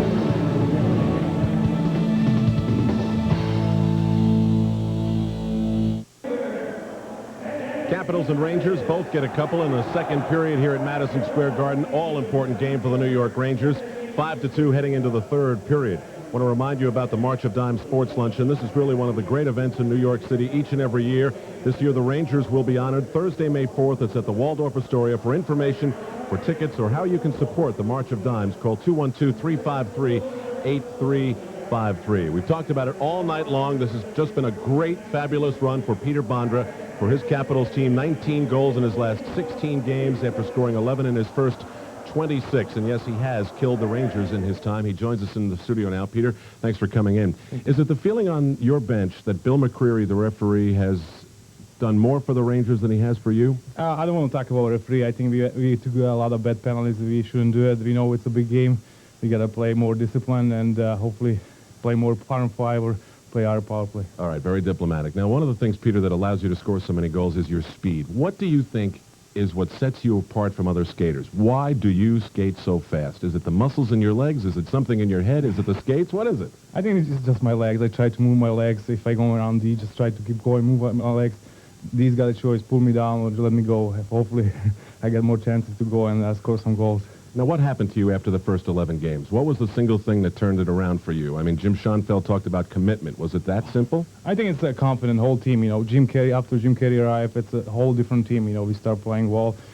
Teams playing well. I mean, individuals playing well. You got confidence, you know, and just keep going and play, have fun. All right, I've been asked to get a couple of equipment questions out of the way. First of all, was there something with your elbow pad that you had to straighten out? No, really, just I wearing like a little up. I don't supposed to, I know it. I just made it better to slide down and I'd be all right. All right, so we straightened that out. Now, what about this breathe right thing? Does that work for you? I think it does. I mean, it helped me more breathe and open. Let me hear you breathe. Oh, it works. That's right. Yeah, you're right. No, I mean, you open your nose, you get more oxygen in your head, and you feel better. Peter, you've had so many chances tonight. It's really a thrill to watch you play. Thanks a lot for coming in. Thank you. Appreciate it. Peter Bondra of the Washington Capitals. They're down, by the way, 5-2, heading into the third period. Bob Page has an update, and then Sam and J.D. with highlights. Live from the Garden as we continue.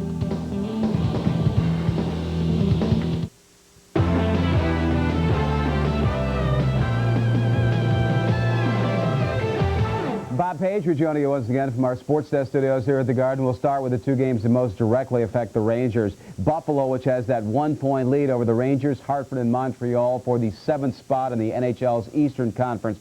As you know, playing at Tampa tonight, we showed you that Buffalo goal just a few moments ago. No change, 1-1 now as they are just about to get underway in the third period. Hartford and Montreal is underway in the third period. Again, no change. The Whalers and the Canadiens are tied at 1 goal apiece. Once again, Florida is just 2 points out of that last playoff position, and they are winning at Ottawa tonight, 3-1, third period underway. Senators coach Rick Bowness saw an even first period, the score 1-1 going into the second. But just 31 seconds in, Scott Mellenby with a big burst of speed around defenseman Jim Pack beats Don Beaupre to put Florida in the lead, his 11th of the year. And then at the 10:01 mark, Jason Woolley makes a nice cross-ice pass to Johan Garpenlov, who 1 times at home, his 3rd of the season, and again, the Panthers are on top.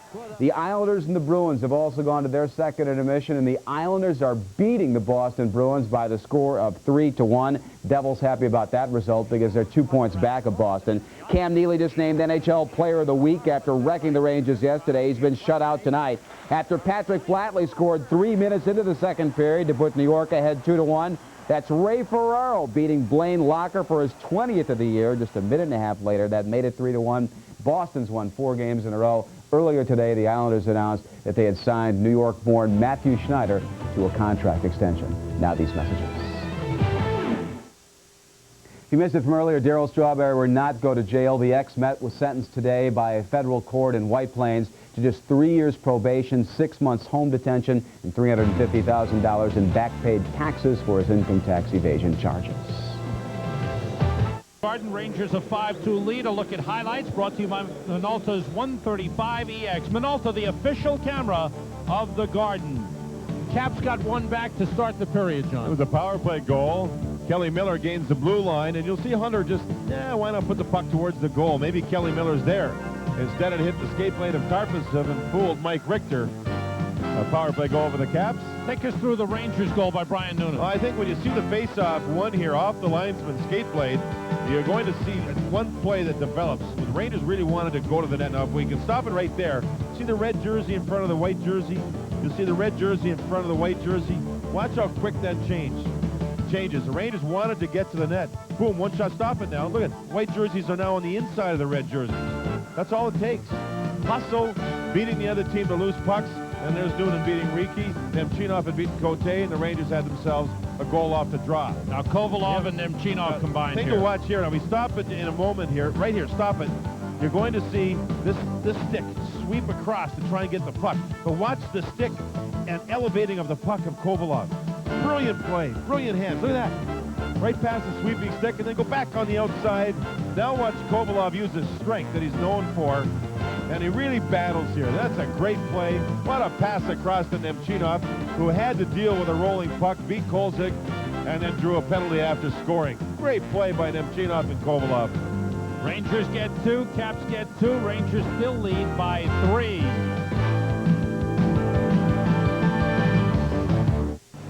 Let's take a look at the second period scoring summary. It's brought to you by your Tri-State GMC truck dealers, the strength of experience. Caps cut it to 3-1 on Hunter's power play goal at 4:53. Rangers answered back. Noonan at 6:18. Nemchinov at 15:41. It was 5-1. Caps another power play goal at 19:10 from Kelly Miller. Johansson and Juneau assisting. Shots on goal, Caps 10, total 23. Rangers 8, make that 9, total 28. Each team 2 for 6 on the power play in the game. Set to go, third period. Messier, Graves, Verbeek, Bukaboom, and Leach for the Rangers. Pavanka, Bondra, Kristich, Riki, and Cote for the Caps. Verbeek leaves it for Leach, coming in, cuts in, and shoots. Save, Kolzig. Rebound loose, still bouncing around into the corner it goes. Centered, comes all the way out. Good save by Kolzig, a great move by Brian Leach. Verbeek with the puck. Messier picks it up, breaks free. Cote goes over to stop him. A hit from Kristich. Cote blocked by Verbeek, gave it up. Injury. Messier's pass was blocked. Kristich is down. I think 2 Caps seem to go at 1 Ranger with a body check, and Kristich somehow got something up in his face. It was Cote and Kristich went to Messier. Kristich gets to the bench, right seems up to and be right off, okay. and then he want to talk to the trainer. Now he and Cote move over here on Messier, and I don't know what happened. If it was Messier's stick that was up and Kristich went into it. See, Messier's there, his arms are up. Yeah, it and looks his like stick came right around high across the face of Kristich, and he dropped down. Now being monitored by Stan Wong. Explaining what happened. Stick, yeah. Caps are without Mark Tinordi. Suffered a sprained knee late in the first period. Out for the game, and preliminary examination says he'll be out for about a week. 10 days left in the season. Well, they're hoping it's only a week. Rangers take over. Larmer's got the puck, joined by Kovalov and Osborne. Olaf Kolzig, who replaced Jim Carey early in the first period after the Rangers scored the first 3 goals, led 3-0 at the time. Kolzig has given up 2. Osborne hit by Sergei Gonchar.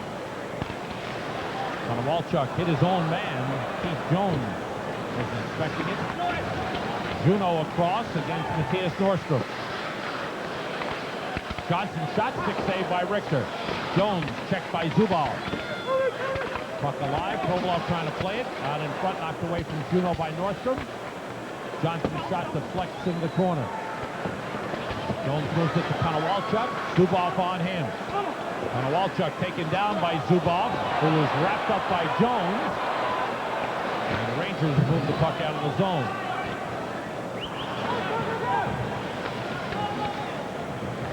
Gonchar. Noonan applied the hip check. Miller's drop passes to Poulin, deflected into the corner. Nedved hits the side of the net with it. Wells tried to move it. Hunter reverses, and Nedved picks it up. Actually, Wells, I think, Salmon, going down, reached back with the stick and tipped the puck, which was rather a good play. Ciprio's trying to draw a penalty as he was tied up with Poulin. Each team 2 for 6 on the power play. Moves around the board, bounces down. Johansson is there to stop it. Around the board it goes. Into the corner, Hunter. Checked by Noonan. Noonan able to chip it clear. 2:40 gone by, third period. Rangers leading 5-2. Rangers at home against Tampa Bay Wednesday night, against the Islanders Friday night. Right, even strength. Dale Hunter -3 in this game. Wow. And an icing whistle against the Rangers stopped play. Almost 3 minutes gone by. It's time for our Coke Classic play. And for this, we want to take you back to the rivalry days of the Rangers and Devils in 1989. And this is Brian Leach and Pat Verbeek going at it at the Meadowlands. In a Devils jersey. Well, now the two are teammates, so we had to ask them what they remembered about that fight. No, I never remember those things. Yeah, I kind of do remember it. It was a long time ago when I was still playing with New Jersey, but, you know, it's some of the things that you try to forget about when you become teammates. I can't remember anything. You know who went bonkers, absolutely bonkers at that fight? Michel Bergeron. Oh, the coach of the Rangers this time. Where were my players? Where were my players? He went crazy. And Verbeek and Leach on the ice right now at the same time in a Rangers jersey. Bookeboom with the puck. Leach moves it out. Leach has had a couple of assists in the game to stretch his point-scoring streak to 4, but there's a shot by Rinky, saved by Richter, and he covers up. That may have hurt Richter a little bit. That was one rebound that got away from him. The second one went into Richter high. He's banged up. Ladies and gentlemen, Mike Richter trying to shake things off. Let's take a look again at this play from the MTS Cannon goal cam. The original shot was booted out. Richter was ready. Watch the high shot. He was shaken. The trainer, Jim Ramsey, was on the ice to attend to him. And he appears to be okay. MTS Cannon, let us show you the possibilities. Mike Richter's made 24 saves in the game. Mike Eagles going back for the puck. And the Rangers are whistled for an icing. Well, power plays in the season series now has Washington 7 for 26. And the Rangers 6 for 25. These are high numbers. Had that one game early in the season, John, the 10th game of the season. The Rangers won 5-4 here at the Garden. 7, I think, scored that game. That's right. 7 of the 13 scored in that game. Midway through the third period in Montreal, Hartford and Montreal tied 1-1. Boston is closed to within 3-2 of the Islanders in the third. Florida is leading Ottawa 3-1 in the third, and Buffalo Tampa Bay 1-1 in the third. Mike Richter has played a lot of hockey this year, obviously, for the Rangers. This was a game a couple of Sundays ago when Brett Lindros took a major as he followed through and really pushed into Richter. That hurt him. And that was a needless play. I think Lindros admitted later it was a stupid penalty to take. Got a major on that. Ronnie Francis, the knee went into the shoulder of Richter. His teams were crashing the net. That was an accidental play. And Richter banged up. That's part of the position nowadays. A lot of ice packs. Have a little time off with Glenn Healy starting the last two. And now back in goal for this one. And has played well. The Rangers leading 5-2. The Rangers, if they keep winning, will stay ahead of Hartford and Montreal and Florida. They have more wins. That's right. Just going to say that. That's the tiebreaker. First tiebreaker is the amount of wins that teams have. And the Rangers are in good shape thus far with those things. So it's just a big week stand. Yes. You know, there's 22 games that will be played in the bottom teams by the end of the season. 14 of those 22 will be played by Friday night. And I think a lot of things may be decided by Friday night. Kristich dropping it for Bondra, taken away by Kovalov. Nemchinov has it. Bumped by Kristich. Nice work by Sergei Nemchinov, who's had a strong game. Islanders are now ahead of Boston 4-2 in the third. Boston in the number 4 spot, trying to stay ahead of the New Jersey Devils, who are trying to stay ahead of the Washington Capitals. Locker back in goal for Boston. Protestant for the Islanders. Well, Walker had a good second and third period yesterday against the Rangers. Especially that second period when the Rangers tried to make it 3-0. They get that goal, I think it would have just demoralized the Bruins. The Rangers probably would have had 2 points.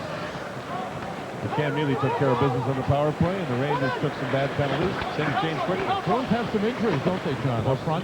Smolinski and Stumpel, 2 of their top 5 forwards, have been injured and not playing. They lost Danny Mulgrew yesterday. He was a big guy on their power play. Oh, save, Richter, rebound, score, Cap.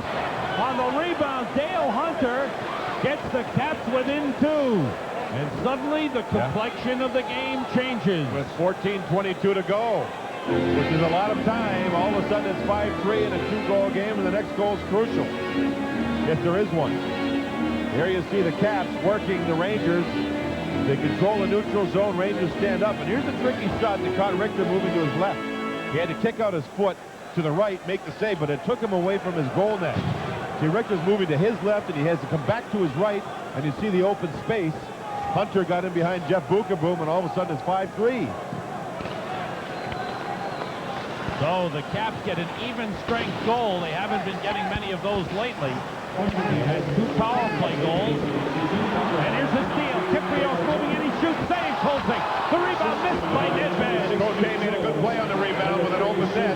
Back the other way, Kelly Miller. Tries to go around Bukaboom, grabs, holds, pushes Miller, works him over and knocks him down. That shot stopped by Richter.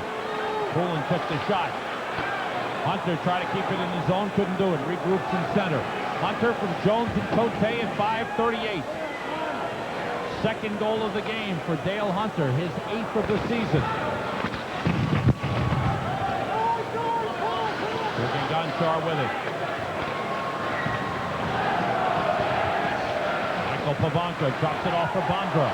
Bondra shoots, save, Richter. That's a great wrist shot. Bondra has a great wrist shot. And that was a tough shot and a good save by Mike Richter. This all-European line with Bondra, Pivonka, and Kristich on the ice. Look at Bondra, cut to his left, used the defenseman as a screen and just snapped the puck. And that actually went off the elbow of Richter, and then he was able to put his catching glove on the puck. 4th shot on goal in the game for Peter Bondra. Shots are even at 30 apiece. Rangers have kept Bondra off the board, something they haven't been able to do many times. He had 5. Whoop, we'll take a look at this. Kiprios with a shot. And there you see open net for Nedved. A good play by Cote. Bondra had 5 goals on 10 shots in the previous 3 games of the Rangers going into this one. Not a bad shooting percentage, Sam. Even I can figure that one out. 5, 10, 50%. Messier right through the crease. He's hoping to get it to Adam Graves. Pivonka long pass picked by Zubov into the crowd. Play stops. 13:06 to go in the third. Adam Graves will get 2 minutes for interference. We have an update at the sports desk with Bob Page. Sam in Montreal, Vincent Damphousse being hooked in the Hartford zone. Penalty coming up. Drops the puck to Mark Recchi. Quick pass to Pierre Turgeon, who scores his 24th goal of the year. Canadians go ahead in the third. Turgeon and Recchi, that's the story. But always the third periods. Unbelievable. Adam Graves was back-checking near his own blue line. I think there was an offside call, and he was given a penalty. There he is trying to hold up Kristich. He hooks him, and down goes Kristich. And on the offside, the penalty was given to the Rangers. Interference to Adam Graves. 7th power play for the Caps, and Colin Campbell concerned now. Well, you have to be. Team's lead cut to 2, and the Caps on the power play. And they have 2 power play goals already in the game. Miller drops it off for Hunter. Kept along the boards, comes out in front, and it's cleared by Nathan Lafayette. Messier, Lafayette, Bukaboom, and Leach for the Rangers. Lafayette fills in for Graves, who was in the penalty box.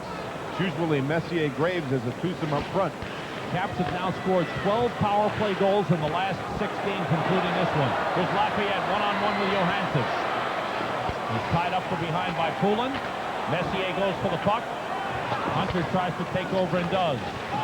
Across the line, Kelly Miller. Leach is there. Now Hunter along the boards. His pass tipped by Lafayette out of the zone. Caps were changing both defensemen. Messier gets off. Lafayette's still on there. It's been a long shift for him. Kristich against Leach. Centers. And it's blocked by Richter. He's got it against the post. And Richter with a little message for Dale Hunter, who's always around the net. The puck was trapped outside the skate blade along the goal post. And Richter tried to keep it out. This is Brian Leach working, trying to keep the Capital player wide. That's Kristich. And there's Dale Hunter, a little jab at the puck. So he should. This whistle has not sounded. Down at Tampa Bay, the Buffalo Sabres have scored and lead the Tampa Bay Lightning 2-1 in the third period. Boy, that'll be a big, big win if Buffalo wins that one, Sam. Buffalo trying to stay ahead of the Rangers, still have a game in hand on the Rangers. Fontaine's playing in that one after playing yesterday. Well, he said he was bringing in his physical therapist, and they would decide whether he'd be able to play game by game. They have 5 games in the next 7 nights, including yesterday. Over the end of the season, it's now 6 in 10. 4 in the next 6, and 6 of the last 10. How many shots did Mogilny have yesterday in their 10 win? shots on goal. 10 shots. He's coming alive. He was a little very bit, active. Yeah, he was active around the net. He got robbed a couple of times, but he was very active. But their special teams were great. 3 power play goals and a shorthanded goal. Well, Rangers will have a great penalty kill here. 1:05 to go in the Graves minor. Bukaboom. Checked by Kristich. Larmer picks it up. Pavanka after him. Able to clear the zone. 55 seconds to go in the power play for Washington. Just under 12 minutes to go in the 3rd period. Fans getting on a Washington Capitals fan in the crowd. Serenading him. Bukaboom tries to clear. Stopped by Juneau. Pavanka gets it to Kristich. Back pass out of the zone. Back pass by Kristich. Cote has it for Washington. 20 seconds to go in the Caps power play. Chinov is on now with Messier, Wells, and Karpovtsev. Jimmy Johnson's pass broken up by Nemchinov and clear. He has had a strong game. You mentioned that earlier, Sam. Nemchinov with a good read there. Really into it. Really sharp mentally. Power play is over. Big kill for the Rangers. Team's at full strength. Steal by Karpovtsev. 5-3. Rangers leading it. Just under 11 minutes to go in the 3rd. Caps are 2 for 7 on the power play. Zubov has the puck. Fans come alive with a Let's Go Rangers chant. The beak after the puck against Jimmy Johnson. Messier with Konowalchuk on him. Messier after it. Knocked down by Zubov. He shoots. Save. Kolzig's got it. Kolzig holds it. Pushing and shoving in front. And the linesman settles things down. 10:35 to go. 3rd period. Rangers holding a 5-3 lead. Sticks being cleaned up. Take a look at what's up for the Rangers. Wednesday night, Tampa Bay Lightning here. Friday night, the Islanders here. Sunday afternoon, Rangers in Philadelphia against the Atlantic Division champions. And then, final game of the regular season a week from tomorrow, Florida Panthers will be here. And Hartford has tied Montreal in the 3rd, John. How about that?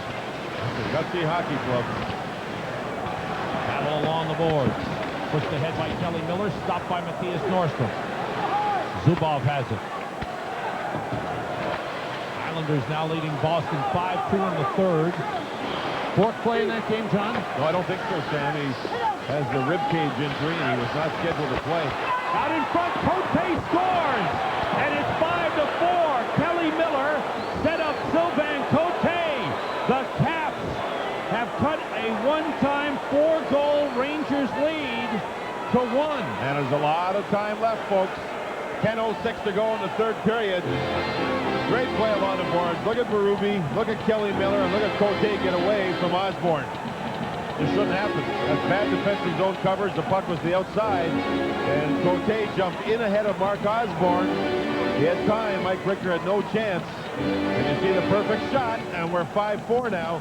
Osborne looked to his left, but Cote snuck around to his right. It's like the telestrator we showed on the goal that was scored by the Rangers by Brian Newton. You have to stay in front of the other team's jersey. Didn't happen. It's 5-4, folks. Half a period to go. Big goal for Sylvain Cote. It's a 5-4 game. Cote is 4th from Miller and Berube at 9:54. Kelly Miller has contributed in big fashion for the Washington Capitals. Miller with a goal and 2 assists. So the Rangers, who once had a 5-1 lead, the Caps have answered back with 3 straight. Bondra centers, and it went all the way through. Caps really coming on. Messier for Leach, and he's bumped by Konowalchuk. And Klee, number 2, is on now with Kalle Johansson. Big comeback by the Caps. Well, you wonder by yesterday's game, did it take a lot out of the Rangers? And did Washington being here, rested, give them enough energy to be the better team in the second half? It shouldn't happen, obviously, but it is. Caps practiced at Rye yesterday. Boston losing 5-2 on the island. And it took a lot out of them. Of course, they don't have Ray Bourque. It's Smolinski and Stumple that hurt them, Moger. But here, the Rangers are really backed up. Juneau looking to make a pass. It's deflected by Karpovtsev. Bounces down, carried wide by Keith Jones. Lafayette stays with Jones. Nordstrom moves the puck. Took ahead, up the boards. Karpovtsev has it. Gets it clear. 8:25 to go. Rolling puck. It'll be an icing. Johnson got there just ahead of Steve Larmer. Larmer hustled. He tried desperately to get there. Johnson made the touch. Icing the call. A chance to see tonight's game from a special low-angle coverage from ice level on Rangers Rewind at 11:30, and we want your viewer input on whether you like it or not. So please call 1-800-474-0480 or fax 1-212-465-6570. Let us know what you think of the low-angle camera coverage. I think it was pretty good in the first period. For the Rangers, average in the second period hasn't been very good in the third. Rangers have had no forecheck at all in this third period. Well, Rangers have not lost the game when they took the lead into the third period this season. Caps have not won a game when they came into the third period trailing. Right now, the Caps have rallied with 2 here in the third to cut a 5-2 lead to 5-4. Messier took another defensive draw, got the job done once again. Noonan trying to get by Johnson. Fans wanted a penalty called. Dale Hunter skates it clear. Nedved on him. Deep it goes. Kelly Miller. Checked by Nedved. Miller keeps working. Trying to get it out in front. Zubov is there with Poulin. These are these one-on-ones. Look at there's 3 of them. Hunter looking. Centers for Gonchar. Hunter again. Richter poking at it. Hunter trying to get out in front. Centering pass goes all the way through. What traffic around Mike Richter. Rangers the other way. Noonan dumps it in. Hunter's game has really picked up here in the third period. He was -3. He's now -2 at even strength, but he's making it happen here in the third period. 7:10 to go in the third. 5-4, Rangers leading it. Caps scored at 19:10 of the second period. Cut a 5-1 lead to 5-2. Fans roar on the hit by Bukaboom on Christie. Rangers need that forecheck game going again. Remember, Washington down to 5 defensemen that they use primarily. Klee moved back, but 5D with Tenardi gone. Johansson. Good check by Adam Graves. Centering pass. Pavanka intercepts. Leach is deep. Leach on Johansson. Riki swings it around the boards for Pavanka. 6.5 minutes to go in the third. 5-4. Rangers leading it. Bondra stopped by Bukaboom. Pavanka on Graves. Graves goes down. The puck is underneath him. And we have a face-off. We have an update from Montreal coming your way. For that, let's go to the MSG Sports Desk and the man, Bob Page.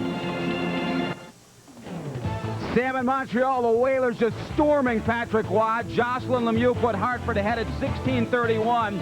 Some 30 seconds later, Jeff Sanderson scores his second goal in a 5-minute span, and Hartford is now ahead of Montreal in the waning minutes of this one, 4-2.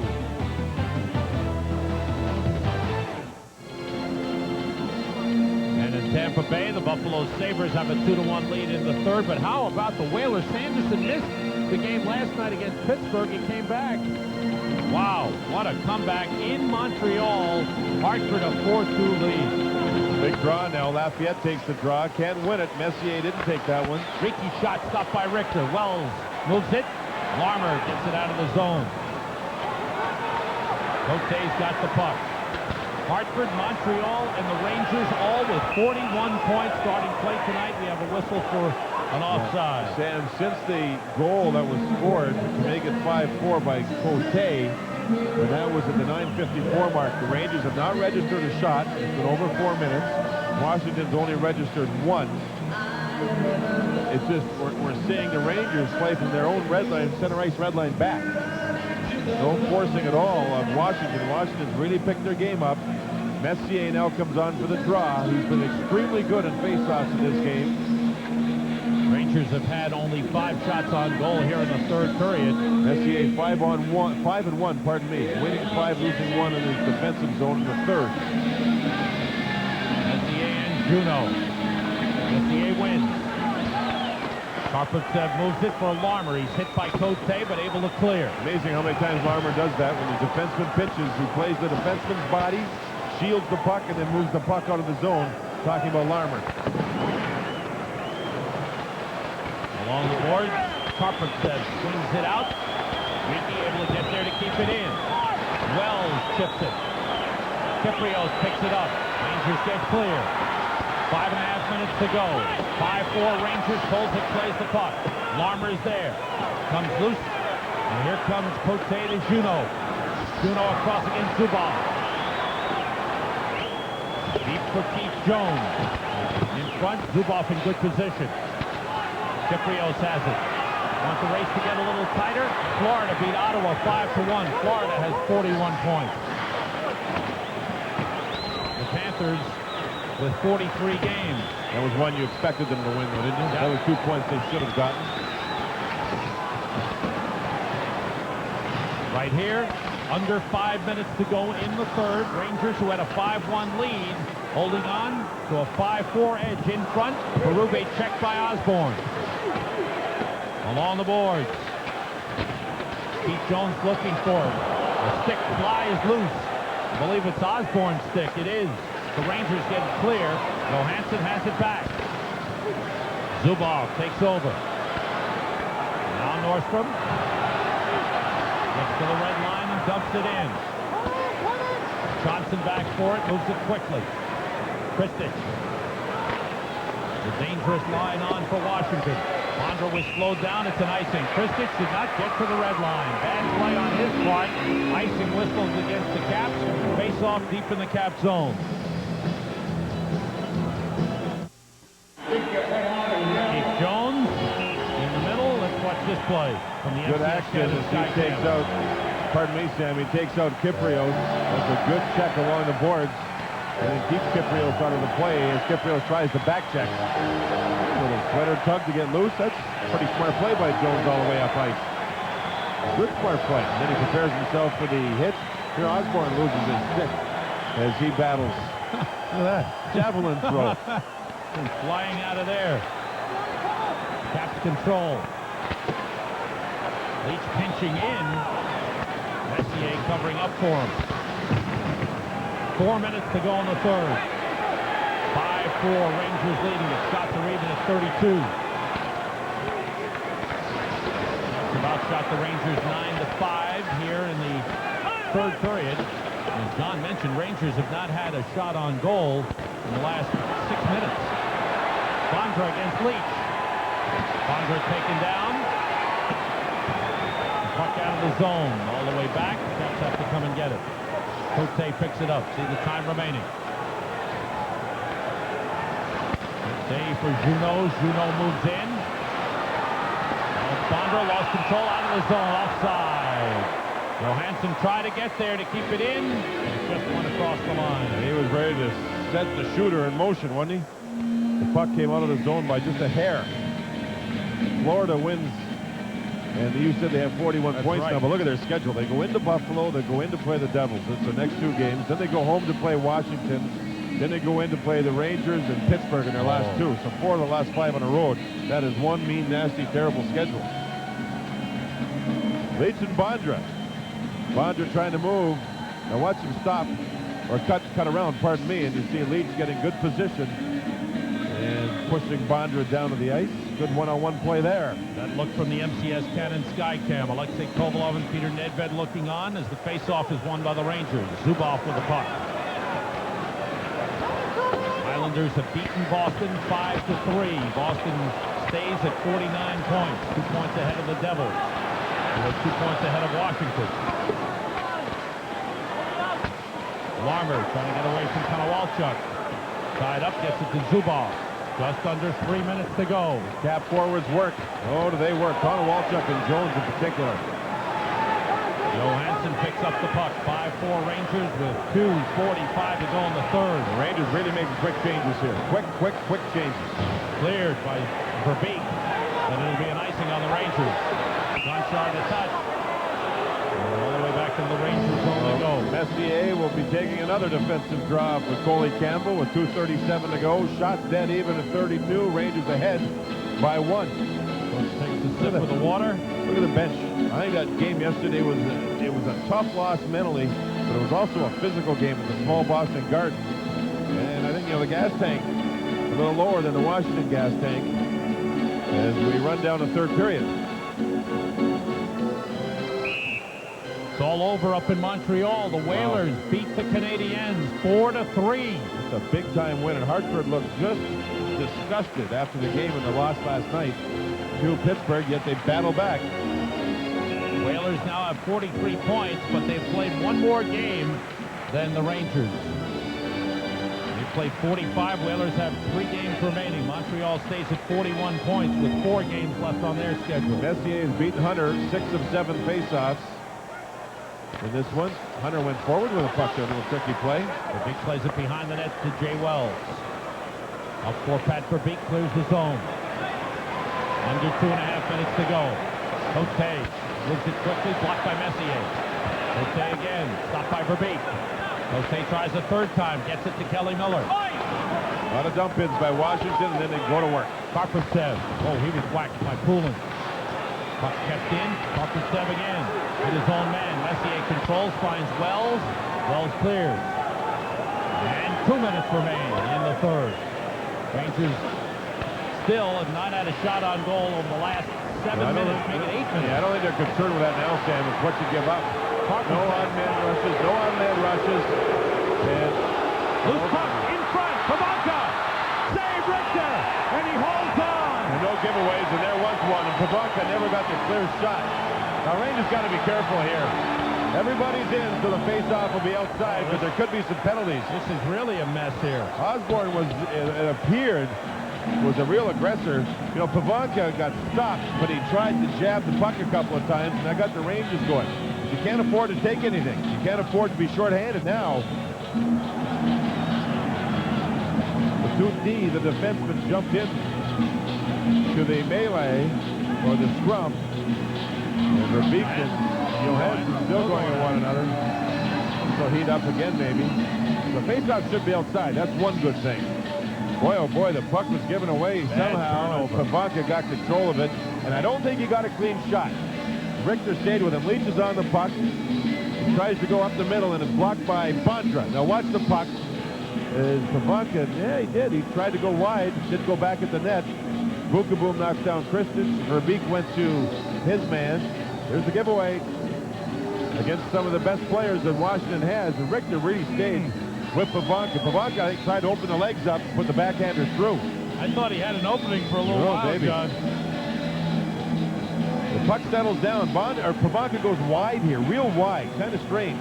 There he tries to open the legs.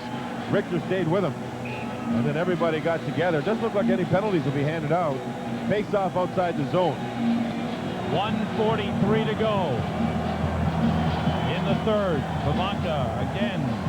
Well, the life of the Rangers in their playoffs, well, was hanging right there, maybe. And a big save. And everybody got together. Big save by Mike Richter. And Mike Richter with 29 saves in the game. The teams have gone to their respective benches as things have settled down. No penalties have been called. And I think that's why Coach Jim Schoenfeld was shaking his head. He looks like he's on a work stoppage here. He's trying to tell McCreary he wanted a penalty. Osborne went in and gave a facial to somebody. Bondra came in and hit somebody. The defenseman jumped in, so we're still at even strength, full strength. Face-off just outside the Rangers' blue line with 1:43 remaining in the third. And the Rangers holding a 5-4 lead.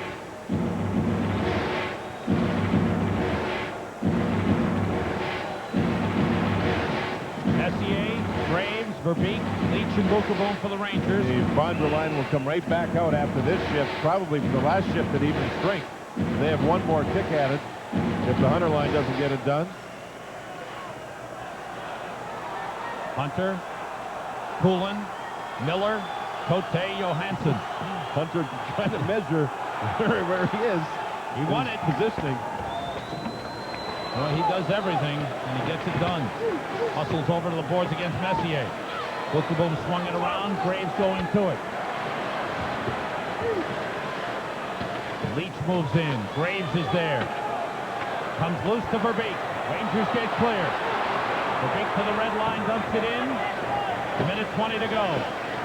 Cote gets it around for Kelly Miller. And here comes that Bondra Kristich Pavanka line. Good hit by Verbeek. Cote stopped it, takes it back for the Caps. Now Miller. Still on. Finds Johansson to the bench. Kolzig. Save Richter. Caps net is empty. They have 6 skaters on. 1 minute to go in the third. Cross the line, Bondra. Hit by Messier. Offside. Caps. Bookavoom was really holding on to Johansson. I mean, he flat out held on to him along the boards to keep him in the zone to force the offside. He pinned him against the boards. And in this situation, it's very, very, very, very seldom called, so why not do it? Bookavoom did it. It wasn't called, and it's an offside. Goaltender stays on the bench. The timeouts have not been used by the two coaches. And McCreary now looks over and he sees the timeout signal from Schoenfeld. Bookavoom over on the left side. See him holding his man against the boards? Yeah. Pin him. Wow, that's 4 feet from the referee. And there's Bondra going over the blue line. Offside's called. Timeout called by Washington. Down in Tampa Bay, 2:15 to go in the third period. And Buffalo holding a 2-1 lead on the Tampa Bay Lightning. Buffalo had 1 win in 8 games. And all of a sudden they beat Philadelphia yesterday. Outshot them badly, right? Yeah, 42-22. And it looks like they're in good shape, up by 1 in the third period in Tampa Bay. Right here, the Rangers holding on. They led 3-0 into the first. 5-1 late in the second, and the Caps have cut it to 5-4. Messier has had a lot of ice time. He sat down on the bench during the timeout to get rested. Now steps onto the ice. Here we go. Kolzig, by the way, as you see, is back in his own zone in case the Rangers win the draw. 57.1 seconds to go. Ready to go to the bench as soon as the puck gets into the Rangers zone. What do you look for here, John? Well, I think Washington, if they get any opportunity at all, will dump the puck. Just throw it in deep and then just buzz it. Pavanka and Messier. Pavanka, Boy, look at this. Verbeek and Kristich. Verbeek's trying to keep his head right in front of Kristich and hold him up. It's some battle. Pavanka, Kristich, Bondra, Johansson, and Juno. Leach has the puck. Holds it, can't get to the bench. Juno comes over to get the puck. See the time remaining. Rangers a 5-4 lead. Graves forechecking. Juno moves